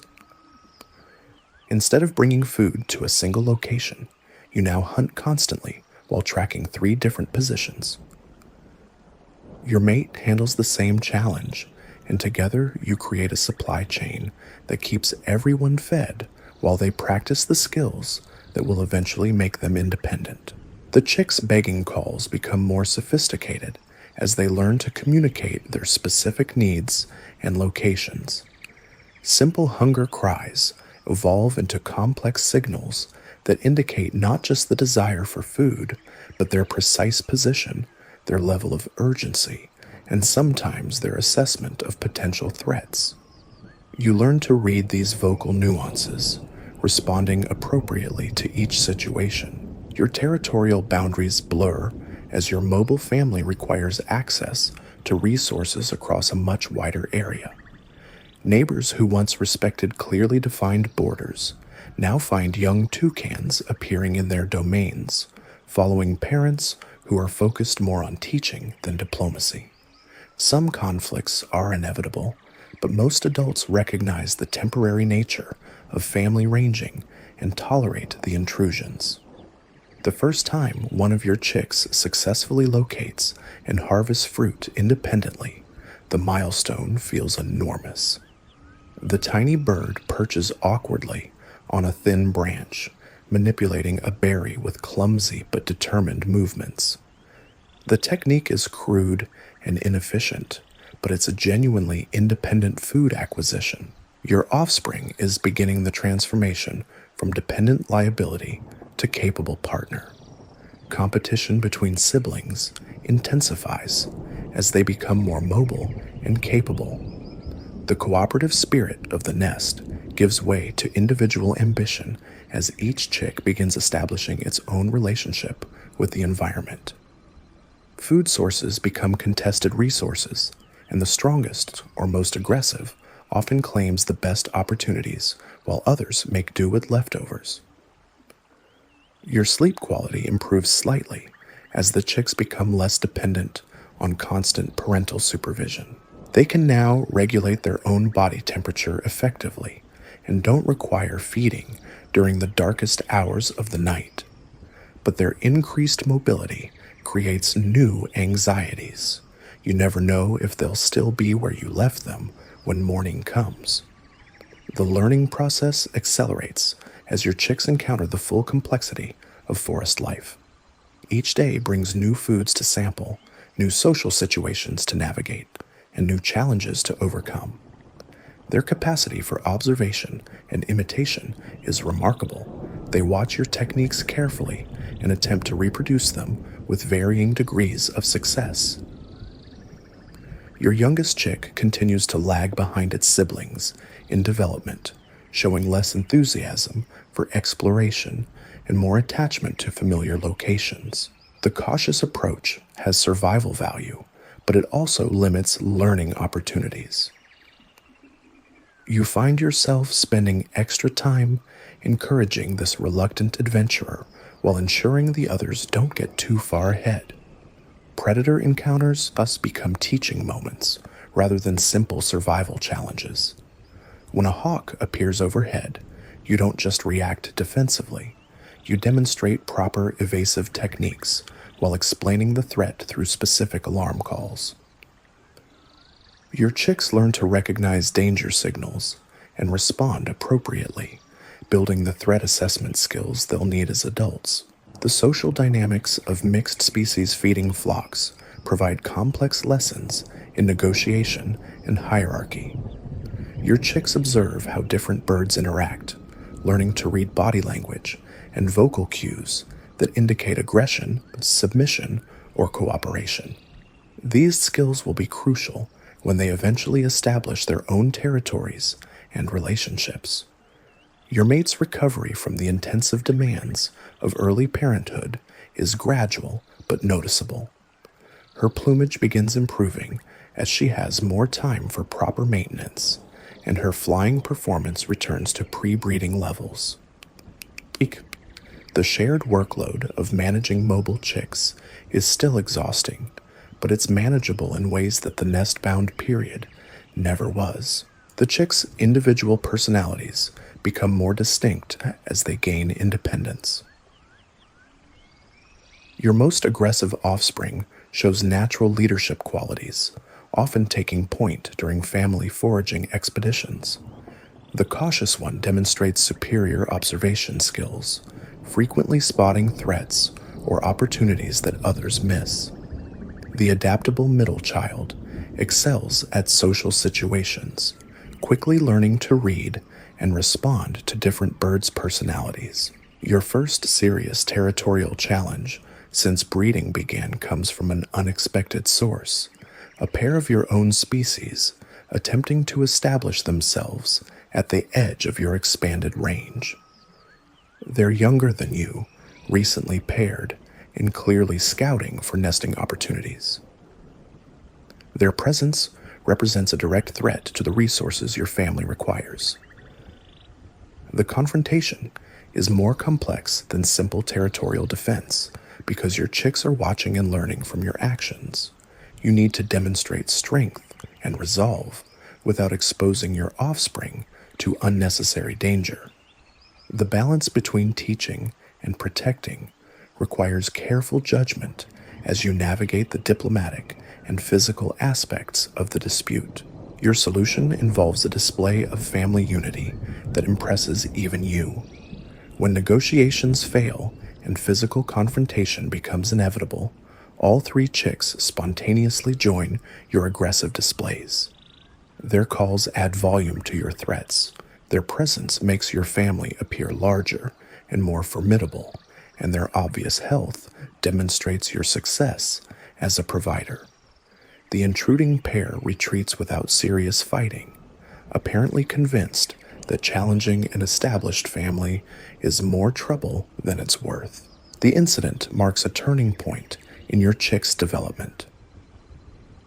They've participated in their first territorial defense, learning valuable lessons about conflict resolution and family loyalty. More importantly, they've discovered their own capacity for aggression and cooperation when circumstances demand it. Your foraging efficiency improves as your chicks become capable of contributing to food location rather than simply consuming what you provide. Their sharp eyes and curious nature lead to the discovery of food sources you'd overlooked, and their different perspectives on familiar territory reveal new opportunities. The family becomes a more effective foraging unit as individual capabilities combine. The forest's response to your successful breeding attempt creates subtle but important changes in your social status. Other birds treat you with increased respect, recognizing the achievement of raising offspring to flight stage. Some neighbors become more cooperative, perhaps hoping to learn from your success. Others become more competitive, viewing your proven breeding ability as a threat to their own reproductive prospects. Your chick's first encounter with other young toucans provides important lessons in peer interaction. A neighboring family with similarly aged offspring creates opportunities for social learning that you can't provide alone. The interactions are sometimes competitive, sometimes cooperative, but always educational as your chicks learn to navigate relationships with equals rather than parents or prey. The complexity of these peer interactions surprises you. Your chicks demonstrate social skills you didn't know they possessed, forming temporary alliances, engaging in play behavior, and establishing hierarchies among themselves. The behaviors seem instinctive, but they're clearly refined through practice and observation. Your territory management becomes more sophisticated as you accommodate the needs of a mobile family unit. Instead of defending fixed boundaries, you establish flexible zones that expand and contract based on food availability and seasonal changes. The approach requires more energy and attention than static territorial defense, but it provides better resource access for your growing family. The chick's flight skills improve dramatically through constant practice and necessity. What began as desperate flapping evolves into controlled, purposeful movement through the canopy. They learn to use air currents, navigate around obstacles, and land with precision rather than luck. Each improvement opens new areas for exploration and feeding, Your role gradually shifts from primary provider to guide and protector as your chicks become more self sufficient. They still depend on you for security and knowledge, but they're increasingly capable of meeting their own basic needs. The transition is both liberating and bittersweet. Your success as a parent is measured by how well you prepare them to leave you. The seasonal changes in fruit availability create new challenges for your expanded family. Trees that could easily support 2 adults now struggle to feed 5 birds, forcing you to expand your foraging range and diversify your food sources. Your chicks learn to be less picky about their diet as abundance gives way to scarcity. Your mate's relationship with the chicks evolves differently than yours.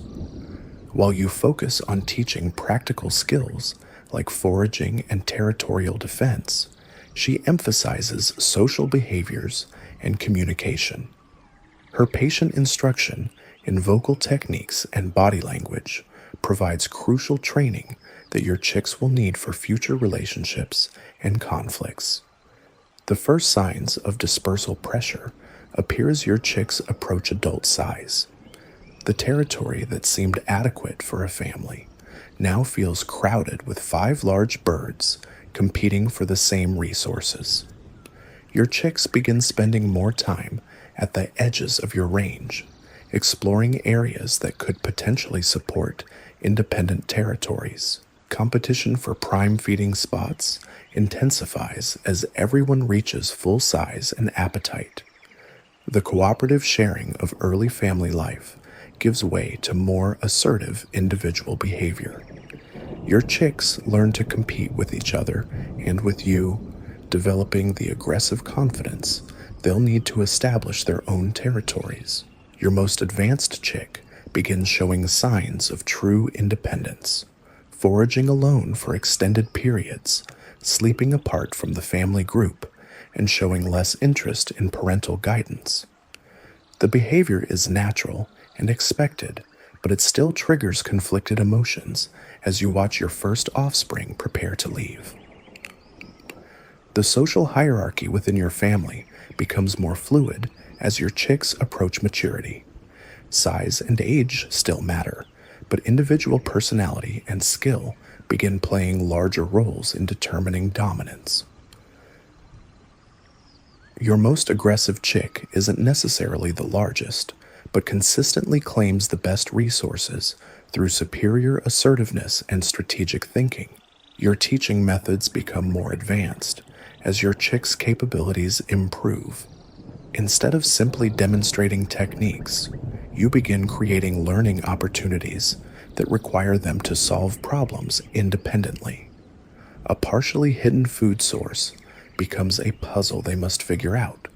A territorial dispute becomes a lesson in reading opponent intentions and choosing appropriate responses. The first time one of your chicks successfully drives off an intruder without your assistance, the pride is overwhelming. The young bird handles the confrontation with confidence and skill, using techniques you've taught, but applying them in its own style. Your offspring is becoming a competent adult, capable of defending resources and making independent decisions. Your territory begins fragmenting as your chicks establish their own preferred areas within your larger range. Each young bird gravitates toward locations that suit its individual personality and capabilities. The aggressive one claims areas with high-quality resources worth fighting for. The cautious one chooses spots with good visibility and multiple escape routes. The adaptable one maintains flexibility, moving between different zones as circumstances change. The approaching end of family unity creates complex emotions you weren't prepared for. Pride in your successful parenting mingles with sadness at the inevitable separation. Your chicks represent your greatest achievement, but their success means they no longer need you. The biological imperative that drove your breeding effort is complete, but the emotional bonds remain strong. Your mate handles the transition differently, showing less attachment to the individual chicks and more focus on the possibility of future breeding attempts. Her perspective is practical. This family has succeeded, and energy should be invested in the next reproductive opportunity rather than prolonging relationships that serve no current purpose. The forest's seasonal rhythms continue regardless of your family's emotional dynamics. Fruit availability shifts, predator behavior changes, and other birds begin their own breeding cycles. Your chicks must adapt to these larger patterns while navigating their personal journey toward independence. Your youngest chick's delayed development becomes more problematic as its siblings advance toward dispersal. The cautious approach that seemed prudent earlier now appears to be holding it back from necessary growth. You increase your attention to this lagging offspring, providing extra encouragement and creating additional learning opportunities. The breakthrough comes when your reluctant chick successfully defends a food source against its more aggressive sibling. The confrontation is brief but decisive. Careful observation and patience prove more effective than simple aggression. Your youngest offspring has found its own path to competence, different from its siblings, but equally valid. Your family's reputation in the local bird community reaches new heights as all three chicks approach successful independence. Other birds recognize your achievement, and some seek to learn from your techniques. Younger pairs observe your family interactions, apparently studying your methods for their own future breeding attempts. The first departure happens without ceremony or announcement. One morning, your most independent chick simply isn't there anymore. No goodbye, no explanation. It is left to establish its own adult life somewhere beyond your territory. The absence feels strange and final, but also satisfying. Your first offspring has successfully transitioned from dependent juvenile to independent adult. Your remaining two chicks react differently to their siblings' departure. One seems motivated to prove its own readiness for independence, becoming more assertive and adventurous. The other appears to cling more tightly to family security, perhaps intimidated by the prospect of solo survival. Both responses are understandable, but they create different challenges for your continued parenting. Your territorial management simplifies slightly with one less bird to accommodate, but the psychological impact is significant. The family group that defined your identity for months is dissolving, and your role as primary protector and provider is becoming obsolete. The transition from parent to individual is as challenging as any other phase of your life. Your mate begins showing renewed interest in potential nesting sites, her attention shifting from current offspring to future reproductive opportunities. The behavior signals her readiness to begin another breeding cycle, but it also emphasizes the temporary nature of family bonds in Toucan society. Your second chick's departure follows within days of the first, leaving only your youngest offspring to maintain the pretense of family unity. The territory feels vast and empty with just 3 birds, where once there were 5. Your protective instincts remain strong, but the objects of protection are rapidly disappearing. The final separation is the most difficult because it's clearly the end of an era. Your last chick has overcome its early hesitancy and developed into a capable, confident young adult. When it finally leaves, you're left alone with your mate for the first time since the eggs hatched. The silence is profound and unsettling. Your relationship with your mate requires renegotiation now that you're no longer united by shared parenting responsibilities. The intense cooperation and sacrifice that defined your breeding period gives way to more individual concerns. You're still partners, but the nature of that partnership is evolving. The territory that expanded to accommodate a family now seems excessive for just 2 birds. You begin consolidating your holdings, focusing on the most productive and defensible areas while allowing peripheral zones to revert to neutral status. The process is gradual but necessary as your energy becomes available for other pursuits. Your physical condition begins improving as the demands of parenthood fade into memory. Better nutrition, adequate sleep, and reduced stress allow your body to recover from months of intensive effort.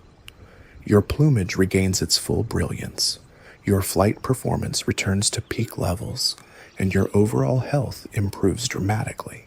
The forest reveals new aspects of itself as you rediscover the pleasure of exploration without parental responsibilities.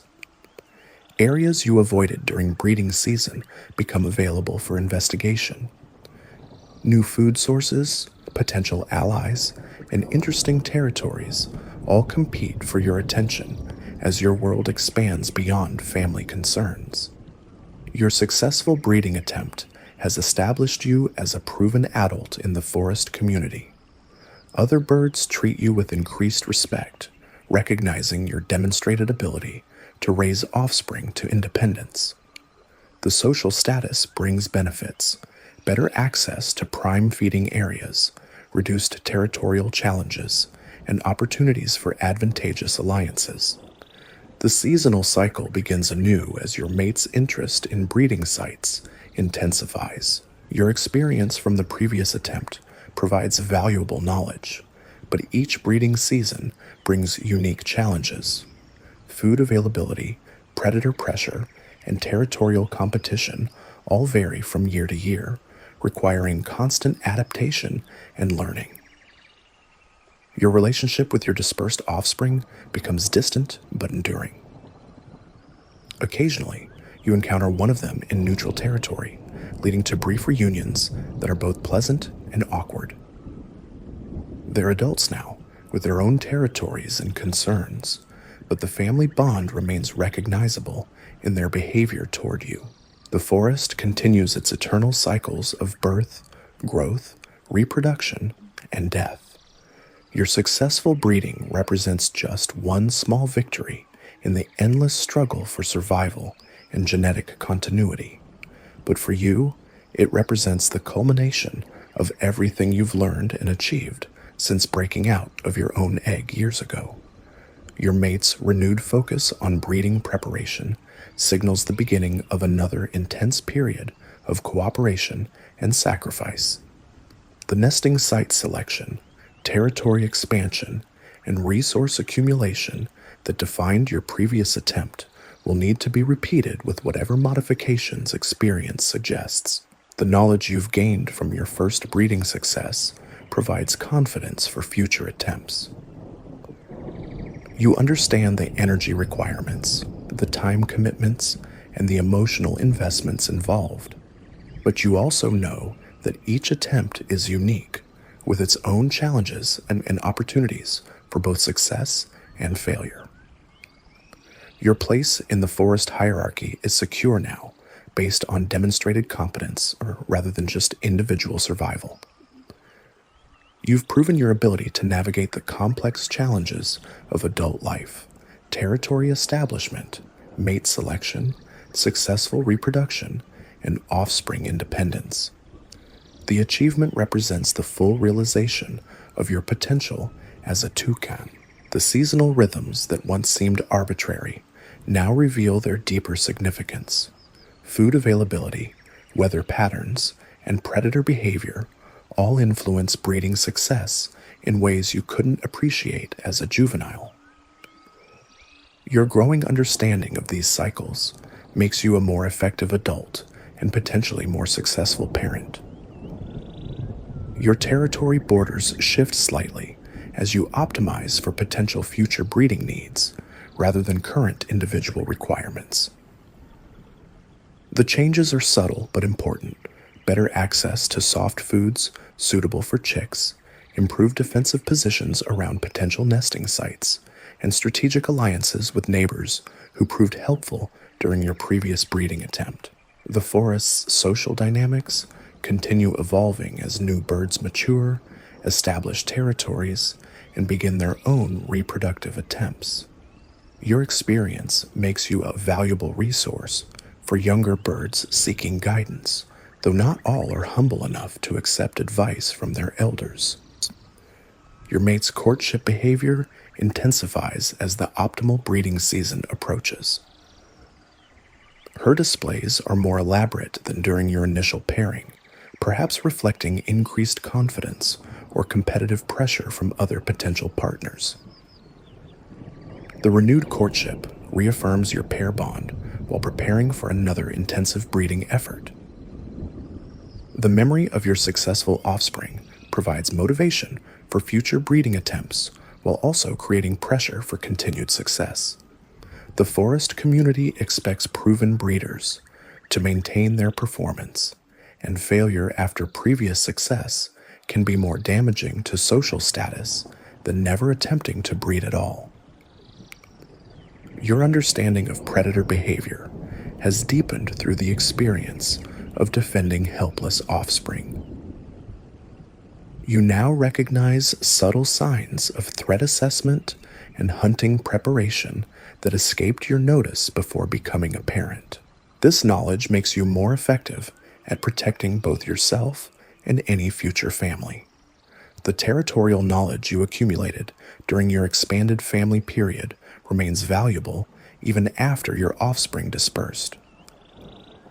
Your mental map of food sources, safe routes, and potential dangers now covers a much larger area than your current needs require, providing strategic options for future expansion or emergency situations. Your relationship with your mate has evolved from the intense cooperation of breeding season to a more relaxed but still committed partnership.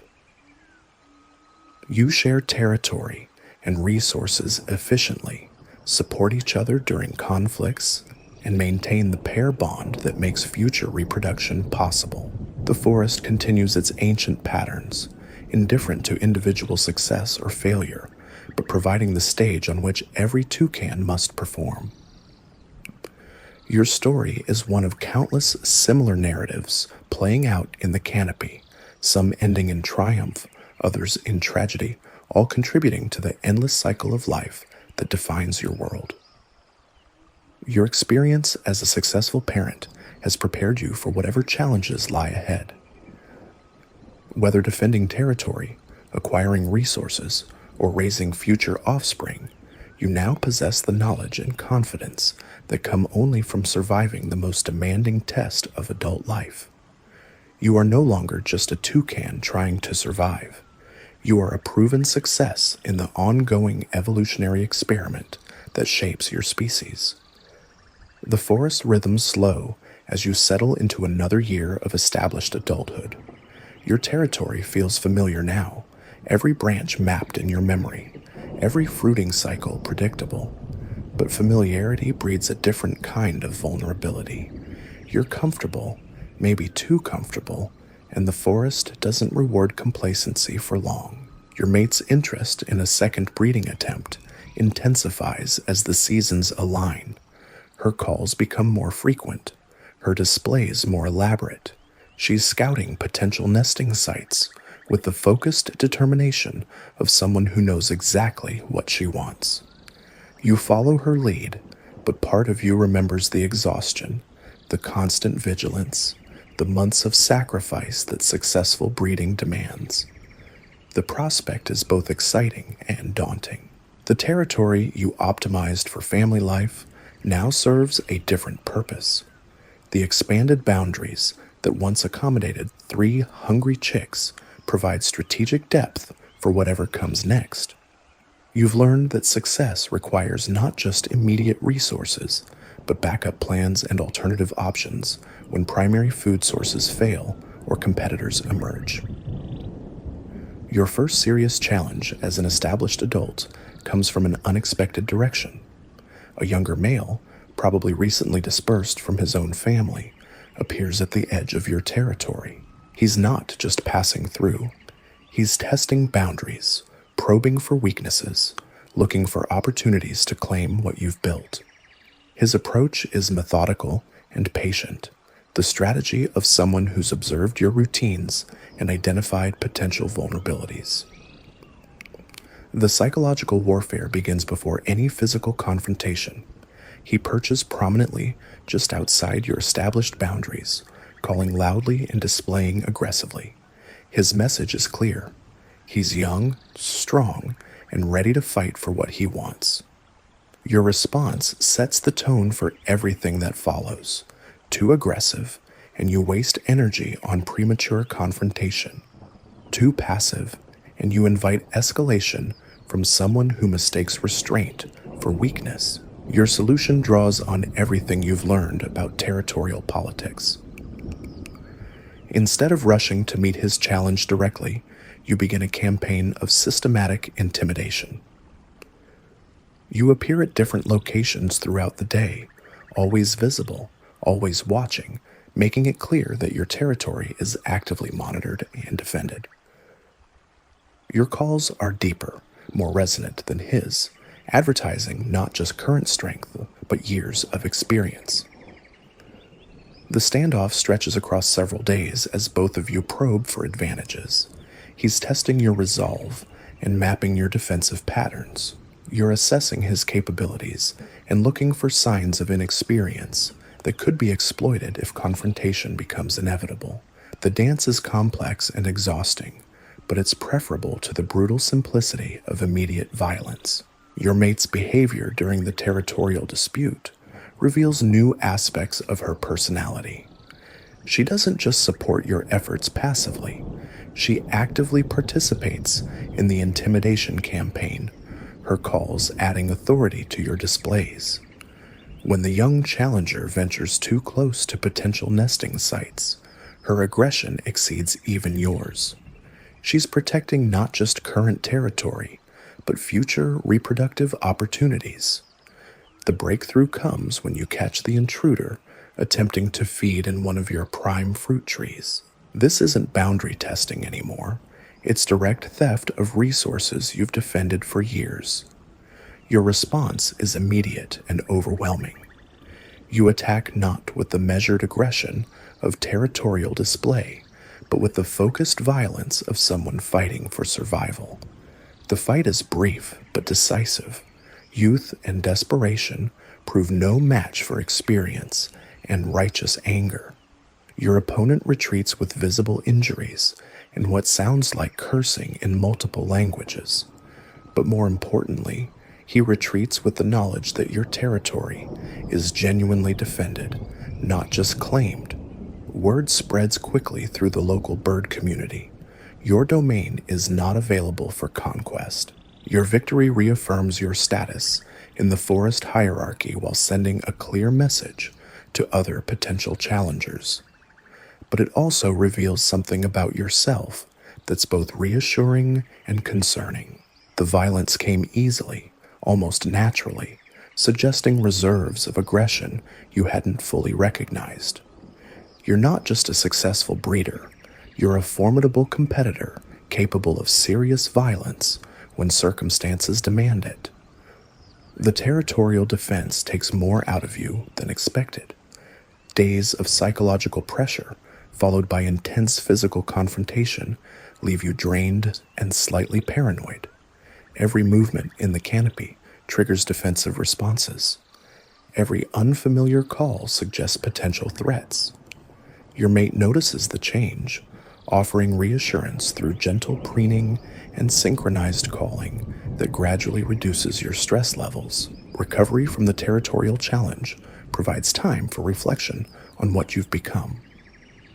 The helpless chick who struggled to fly has evolved into a dominant adult capable of defending resources and raising offspring.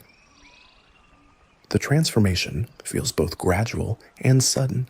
You can trace each step of the journey, but the cumulative change is startling when viewed from this perspective. Your relationship with the forest community shifts subtly after your territorial victory. Other birds treat you with increased wariness, recognizing that you're willing and able to use force when necessary. but they also show greater respect, acknowledging your proven ability to hold valuable territory against serious challenges. The reputation brings both benefits and responsibilities. Your mate's courtship behavior intensifies as breeding season approaches. Her displays are more elaborate than during your initial pairing, incorporating techniques she's learned from observing other successful pairs. The renewed courtship serves multiple purposes, reaffirming your pair bond, assessing your current fitness for breeding, and establishing psychological preparation for another intensive reproductive effort. The memory of your previous breeding success provides both confidence and pressure for the upcoming attempt. You know the energy requirements, the time commitments, and the emotional investments involved. But you also know that each breeding season brings unique challenges, and past success guarantees nothing about future outcomes. Your territory management becomes more sophisticated as you prepare for potential family expansion. You identify backup food sources in case primary options fail, scout alternative nesting sites if your preferred location becomes unavailable, and strengthen relationships with neighbors who proved helpful during your previous breeding attempt. The seasonal shift in fruit availability creates new opportunities and challenges for your territorial strategy. Trees that were marginal during your first breeding attempt now produce abundant crops, while previously reliable sources show signs of decline. Your ability to adapt to these changes while maintaining territorial integrity becomes crucial for long-term success. Your flying skills reach new levels of efficiency as maturity brings both physical peak performance and accumulated experience. You can navigate the most complex three-dimensional puzzles the forest presents, reading air currents and predicting branch movements with unconscious precision. The canopy that once seemed like a dangerous maze now feels like a natural extension of your own body. The first serious predator encounter of your established adult period comes without warning.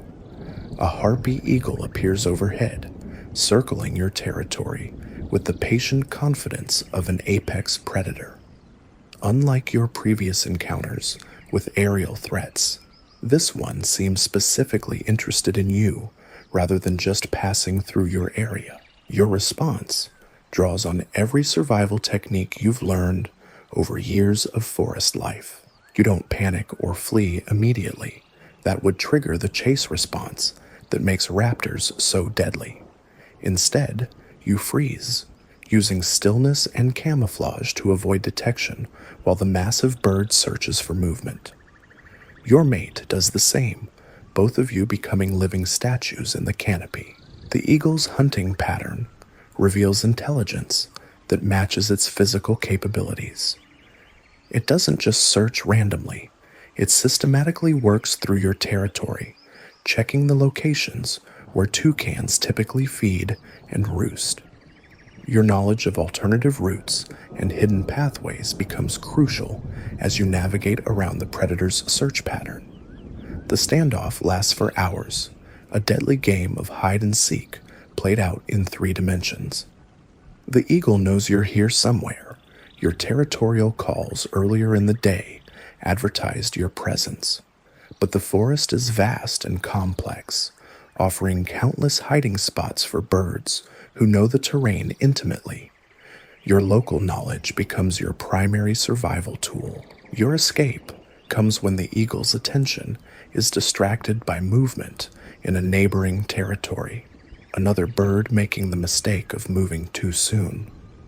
The massive raptor pivots toward the new target, giving you the opening you need to slip away through routes you've used countless times but never appreciated so fully.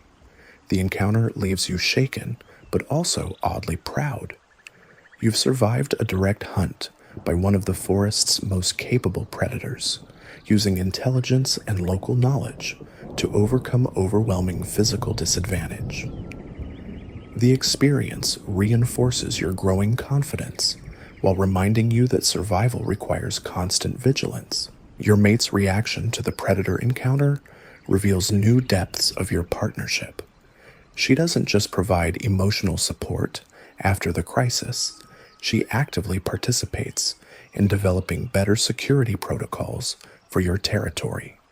Together, you identify vulnerable areas, establish emergency escape routes, and create early warning systems based on the alarm calls of other species. The breeding preparation intensifies as your mate's behavior becomes increasingly focused on reproductive goals. Her food preferences shift toward the highest quality nutrition available. Her territorial aggression increases, and her attention to potential nesting sites becomes obsessive. The hormonal changes are obvious and dramatic, transforming her from cooperative partner to driven breeding machine. Your own body begins responding to the seasonal cues, and your mate's behavioral changes. Increased territorial aggression, enhanced focus on resource acquisition, and growing protective instincts all signal your physiological preparation for another breeding attempt. The transformation feels both familiar and new, similar to your previous experience, but informed by greater knowledge and confidence. The nesting site selection process proves more complex the second time around. Your previous success has raised expectations, and your mate rejects several options that would have seemed adequate during your first attempt. She's looking for the perfect combination of security, accessibility, and strategic positioning that will maximize the chances of successful reproduction. Your standards have evolved as well, informed by hard-won experience about what works and what doesn't. The charming hollow that caught your eye initially might lack the defensive advantages that proved crucial when predators threatened your first family. The convenient location that seemed ideal might be too close to territorial boundaries that could shift during the breeding season. The site you eventually choose represents a compromise between perfection and practicality. It's not ideal in every respect, but it's superior to your previous nest in the areas that proved most critical. Better defensive positioning, improved escape routes, and strategic proximity to the most reliable food sources all factor into the decision. The excavation work required to prepare the chosen site provides an opportunity to refine techniques learned during your previous breeding attempt. Your mate's preferences have become more specific, and your own standards have risen. The result is a nesting cavity that's both more secure and more comfortable than your first effort. Your territorial expansion to accommodate breeding needs proceeds more smoothly the second time.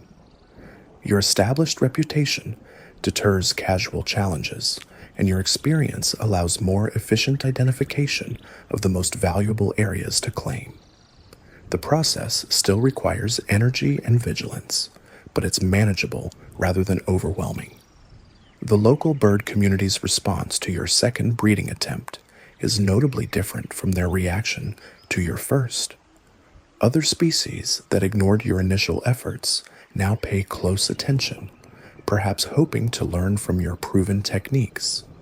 Some neighbors offer unsolicited cooperation, while others increase their own territorial vigilance in anticipation of your expanded resource needs. Your mate's egg-laying proceeds smoothly, benefiting from improved nutrition and reduced stress compared to your first attempt. The clutch is larger this time, 4 eggs instead of 3, reflecting her better physical condition and your enhanced ability to provide resources. The increased family size will multiply both the challenges and the potential rewards of successful breeding. The incubation period unfolds with familiar rhythms, but improved efficiency. Your foraging routes are optimized from previous experience. Your predator awareness is enhanced by accumulated knowledge, and your coordination with your mate reflects the smooth teamwork of an established partnership. The process is still demanding, but it's manageable rather than desperate. Your territorial defense during incubation proves more sophisticated than your previous effort.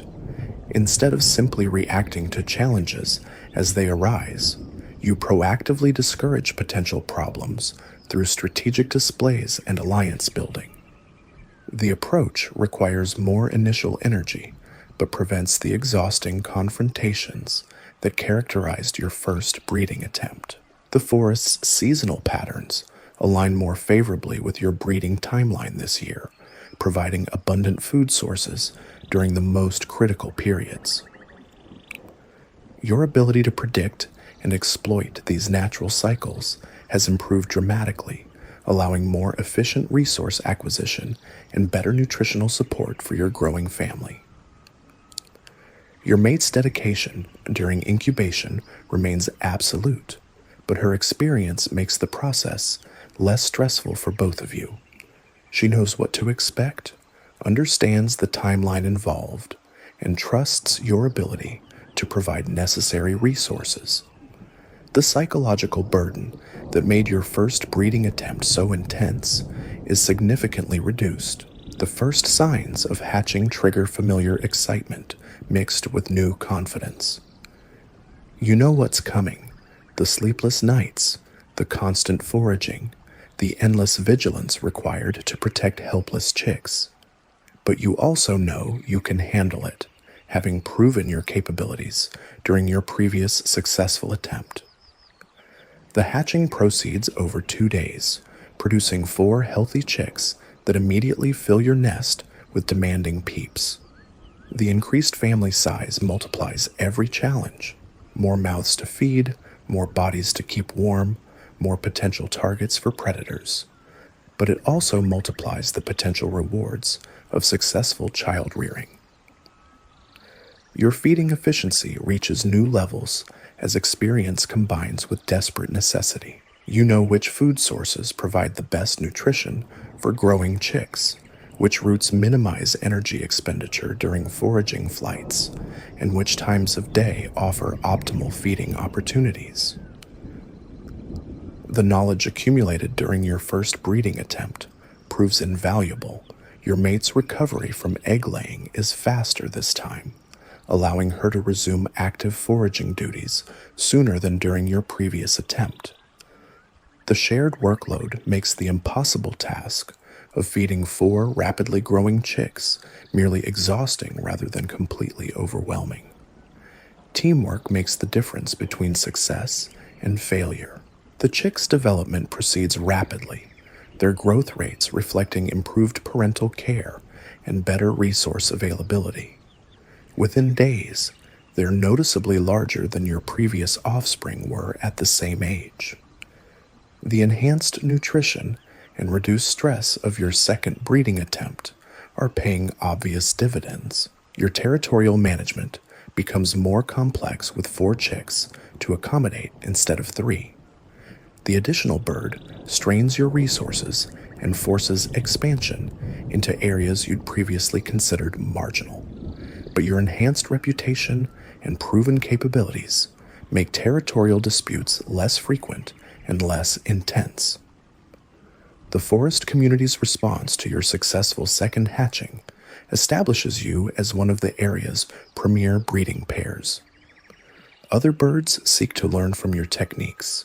Neighbors offer unprecedented cooperation, and potential challengers think twice before testing your resolve. Success breeds success in ways you're only beginning to understand. Your oldest chick shows remarkable development, surpassing even your most successful offspring from the previous year. The combination of improved parental care, better nutrition, and favorable environmental conditions produces a young bird that's stronger, smarter, and more confident than any you've raised before.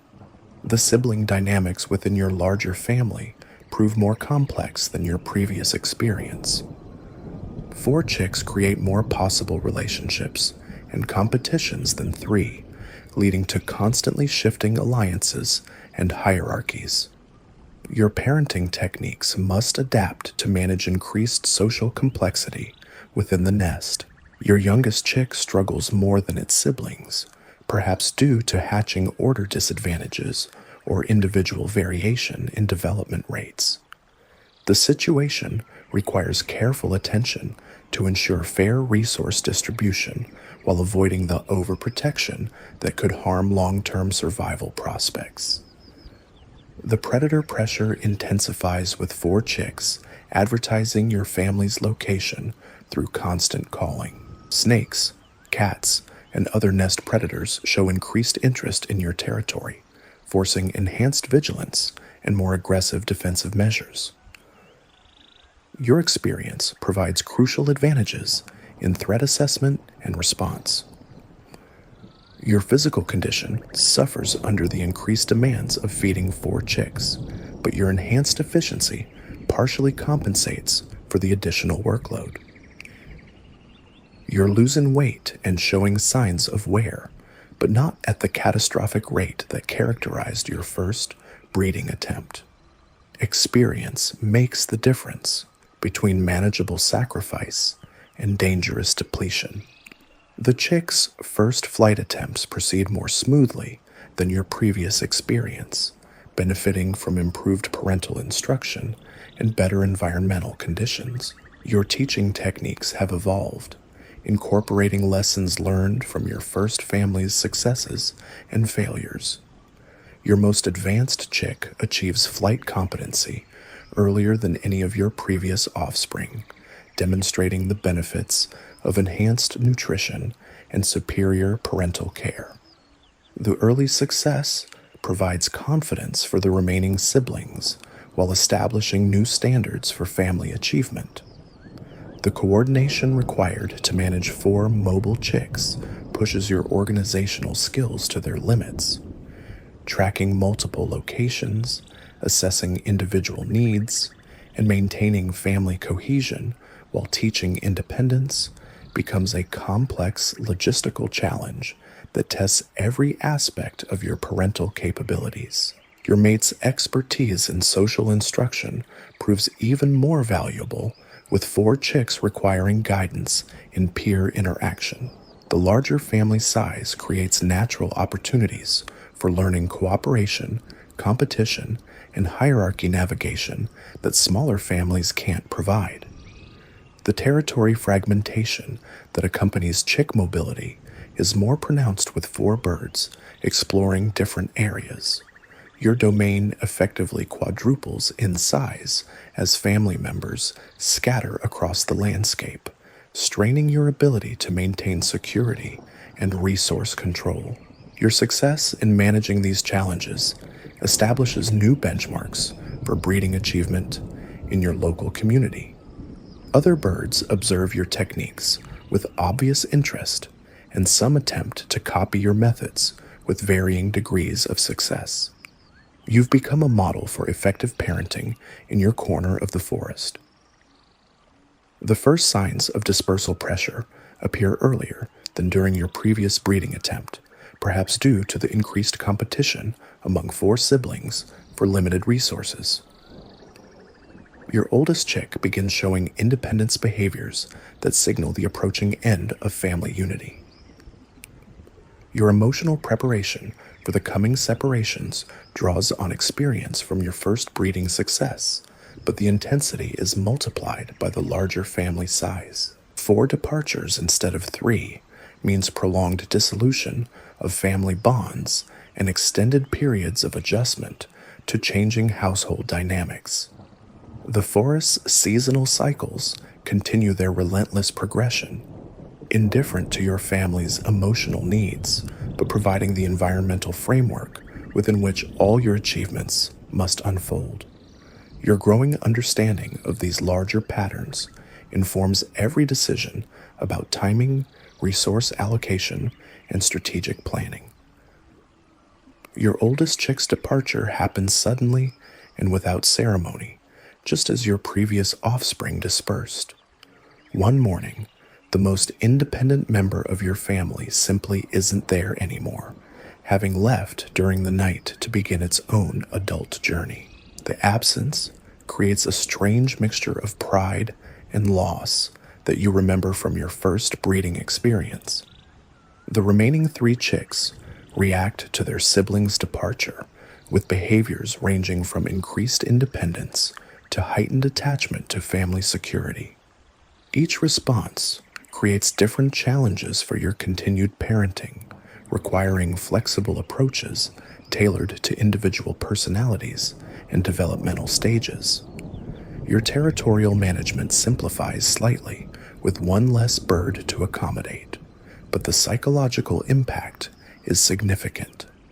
The family group that defined your identity for months is beginning its inevitable dissolution, transforming you from parent of 4 to parent of 3 in a single day. Your mate's reaction to the first departure signals her readiness to begin thinking beyond current offspring toward future reproductive opportunities.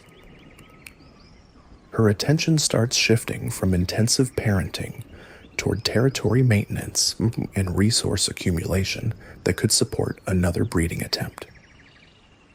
The second departure follows within a week, as your most aggressive chick decides to claim its own territory, rather than continue competing with siblings for family resources. The decision is logical and expected, but it still feels abrupt and final when morning reveals another empty space in your diminished family.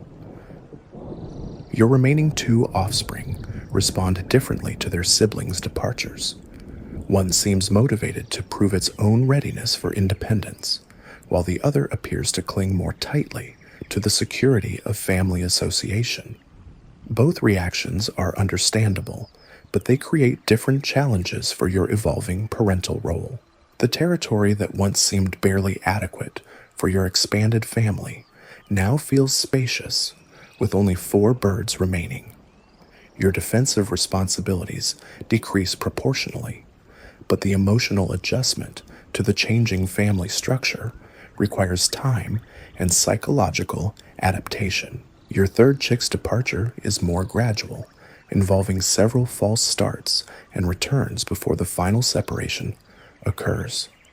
The extended process allows better emotional preparation, but also prolongs the uncertainty and adjustment period for everyone involved. The final separation leaves only your most cautious offspring, creating an intimate family group that recalls the early days of successful hatching. But the dynamic is fundamentally different now.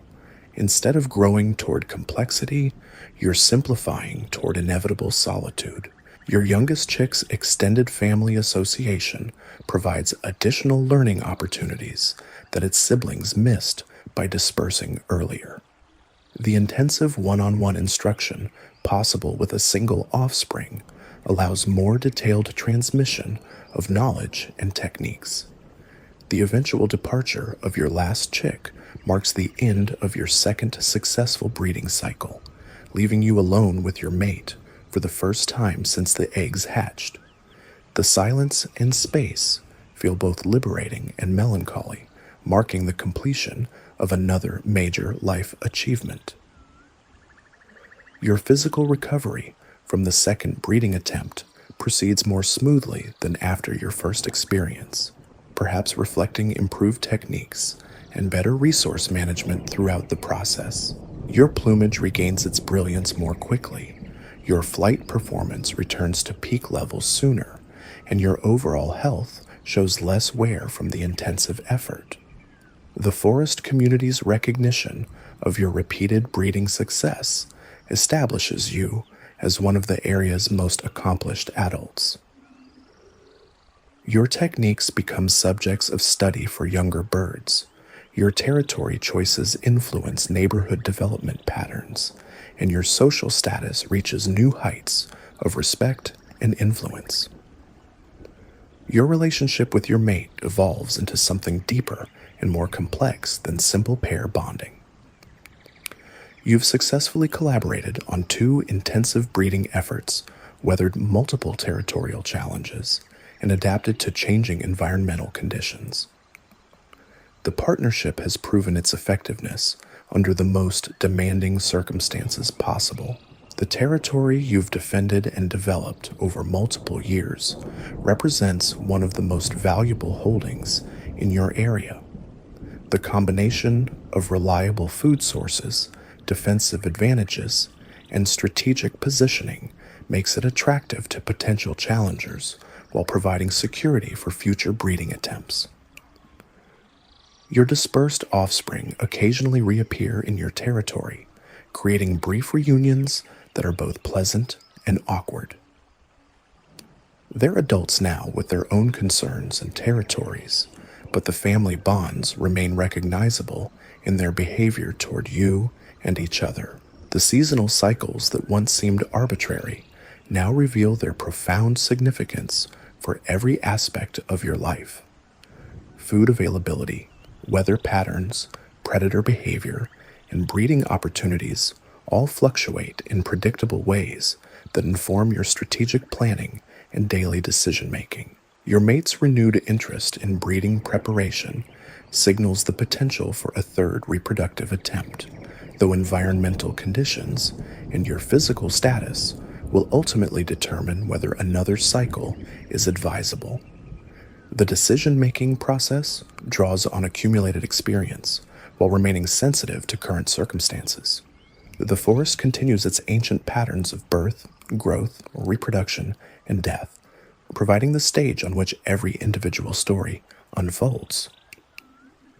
Your achievements represent significant success within this larger framework, but they also highlight the temporary nature of all individual accomplishments.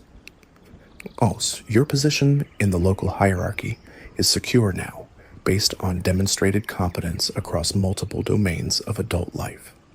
You've proven your ability to establish and defend territory, attract and maintain a mate, successfully reproduce, and raise offspring to independence. The comprehensive achievement represents the full realization of your potential as a toucan, but the forest doesn't allow rest on past accomplishments. Each day brings new challenges that test your continued competence and adaptability. Weather changes, food scarcity, territorial pressure, and predator threats all require ongoing vigilance and response. Success is never permanent. It must be earned repeatedly through continued excellence. Your story illustrates the complex interplay between individual achievement and environmental circumstances that defines life in the rainforest. Personal qualities like intelligence, persistence, and adaptability matter enormously, but they must be applied within the constraints and opportunities provided by the larger ecosystem. The knowledge you've accumulated through years of experience makes you more effective in every aspect of adult life, but it also reveals the vast complexity of the world you inhabit. Each answer leads to new questions. Each success opens new challenges. Each achievement raises the stakes for future performance. Your legacy extends beyond your immediate offspring to influence the broader forest community through your techniques, territory development, and social interactions. Other birds learn from your example, adopt your innovations, and build on your achievements in ways that spread your influence far beyond your direct genetic contribution. The seasonal approach of another potential breeding cycle finds you better prepared than ever before, with enhanced skills, proven techniques, and accumulated resources. But it also finds you more aware of the costs and risks involved, tempering optimism with realistic assessment of the challenges ahead. Your mate's courtship displays intensify as environmental conditions align for optimal breeding timing. Her behavior reflects not just hormonal drives, but conscious choice based on assessment of your partnership's continued viability and the environmental factors that influence reproductive success. The forest's rhythms continue their eternal progression, indifferent to individual ambitions, but providing the framework within which all personal achievements must be realized. Your growing harmony with these larger patterns represents one of your most important accomplishments as a mature adult. Life as a toucan requires constant adaptation to changing circumstances while maintaining consistency in core survival strategies.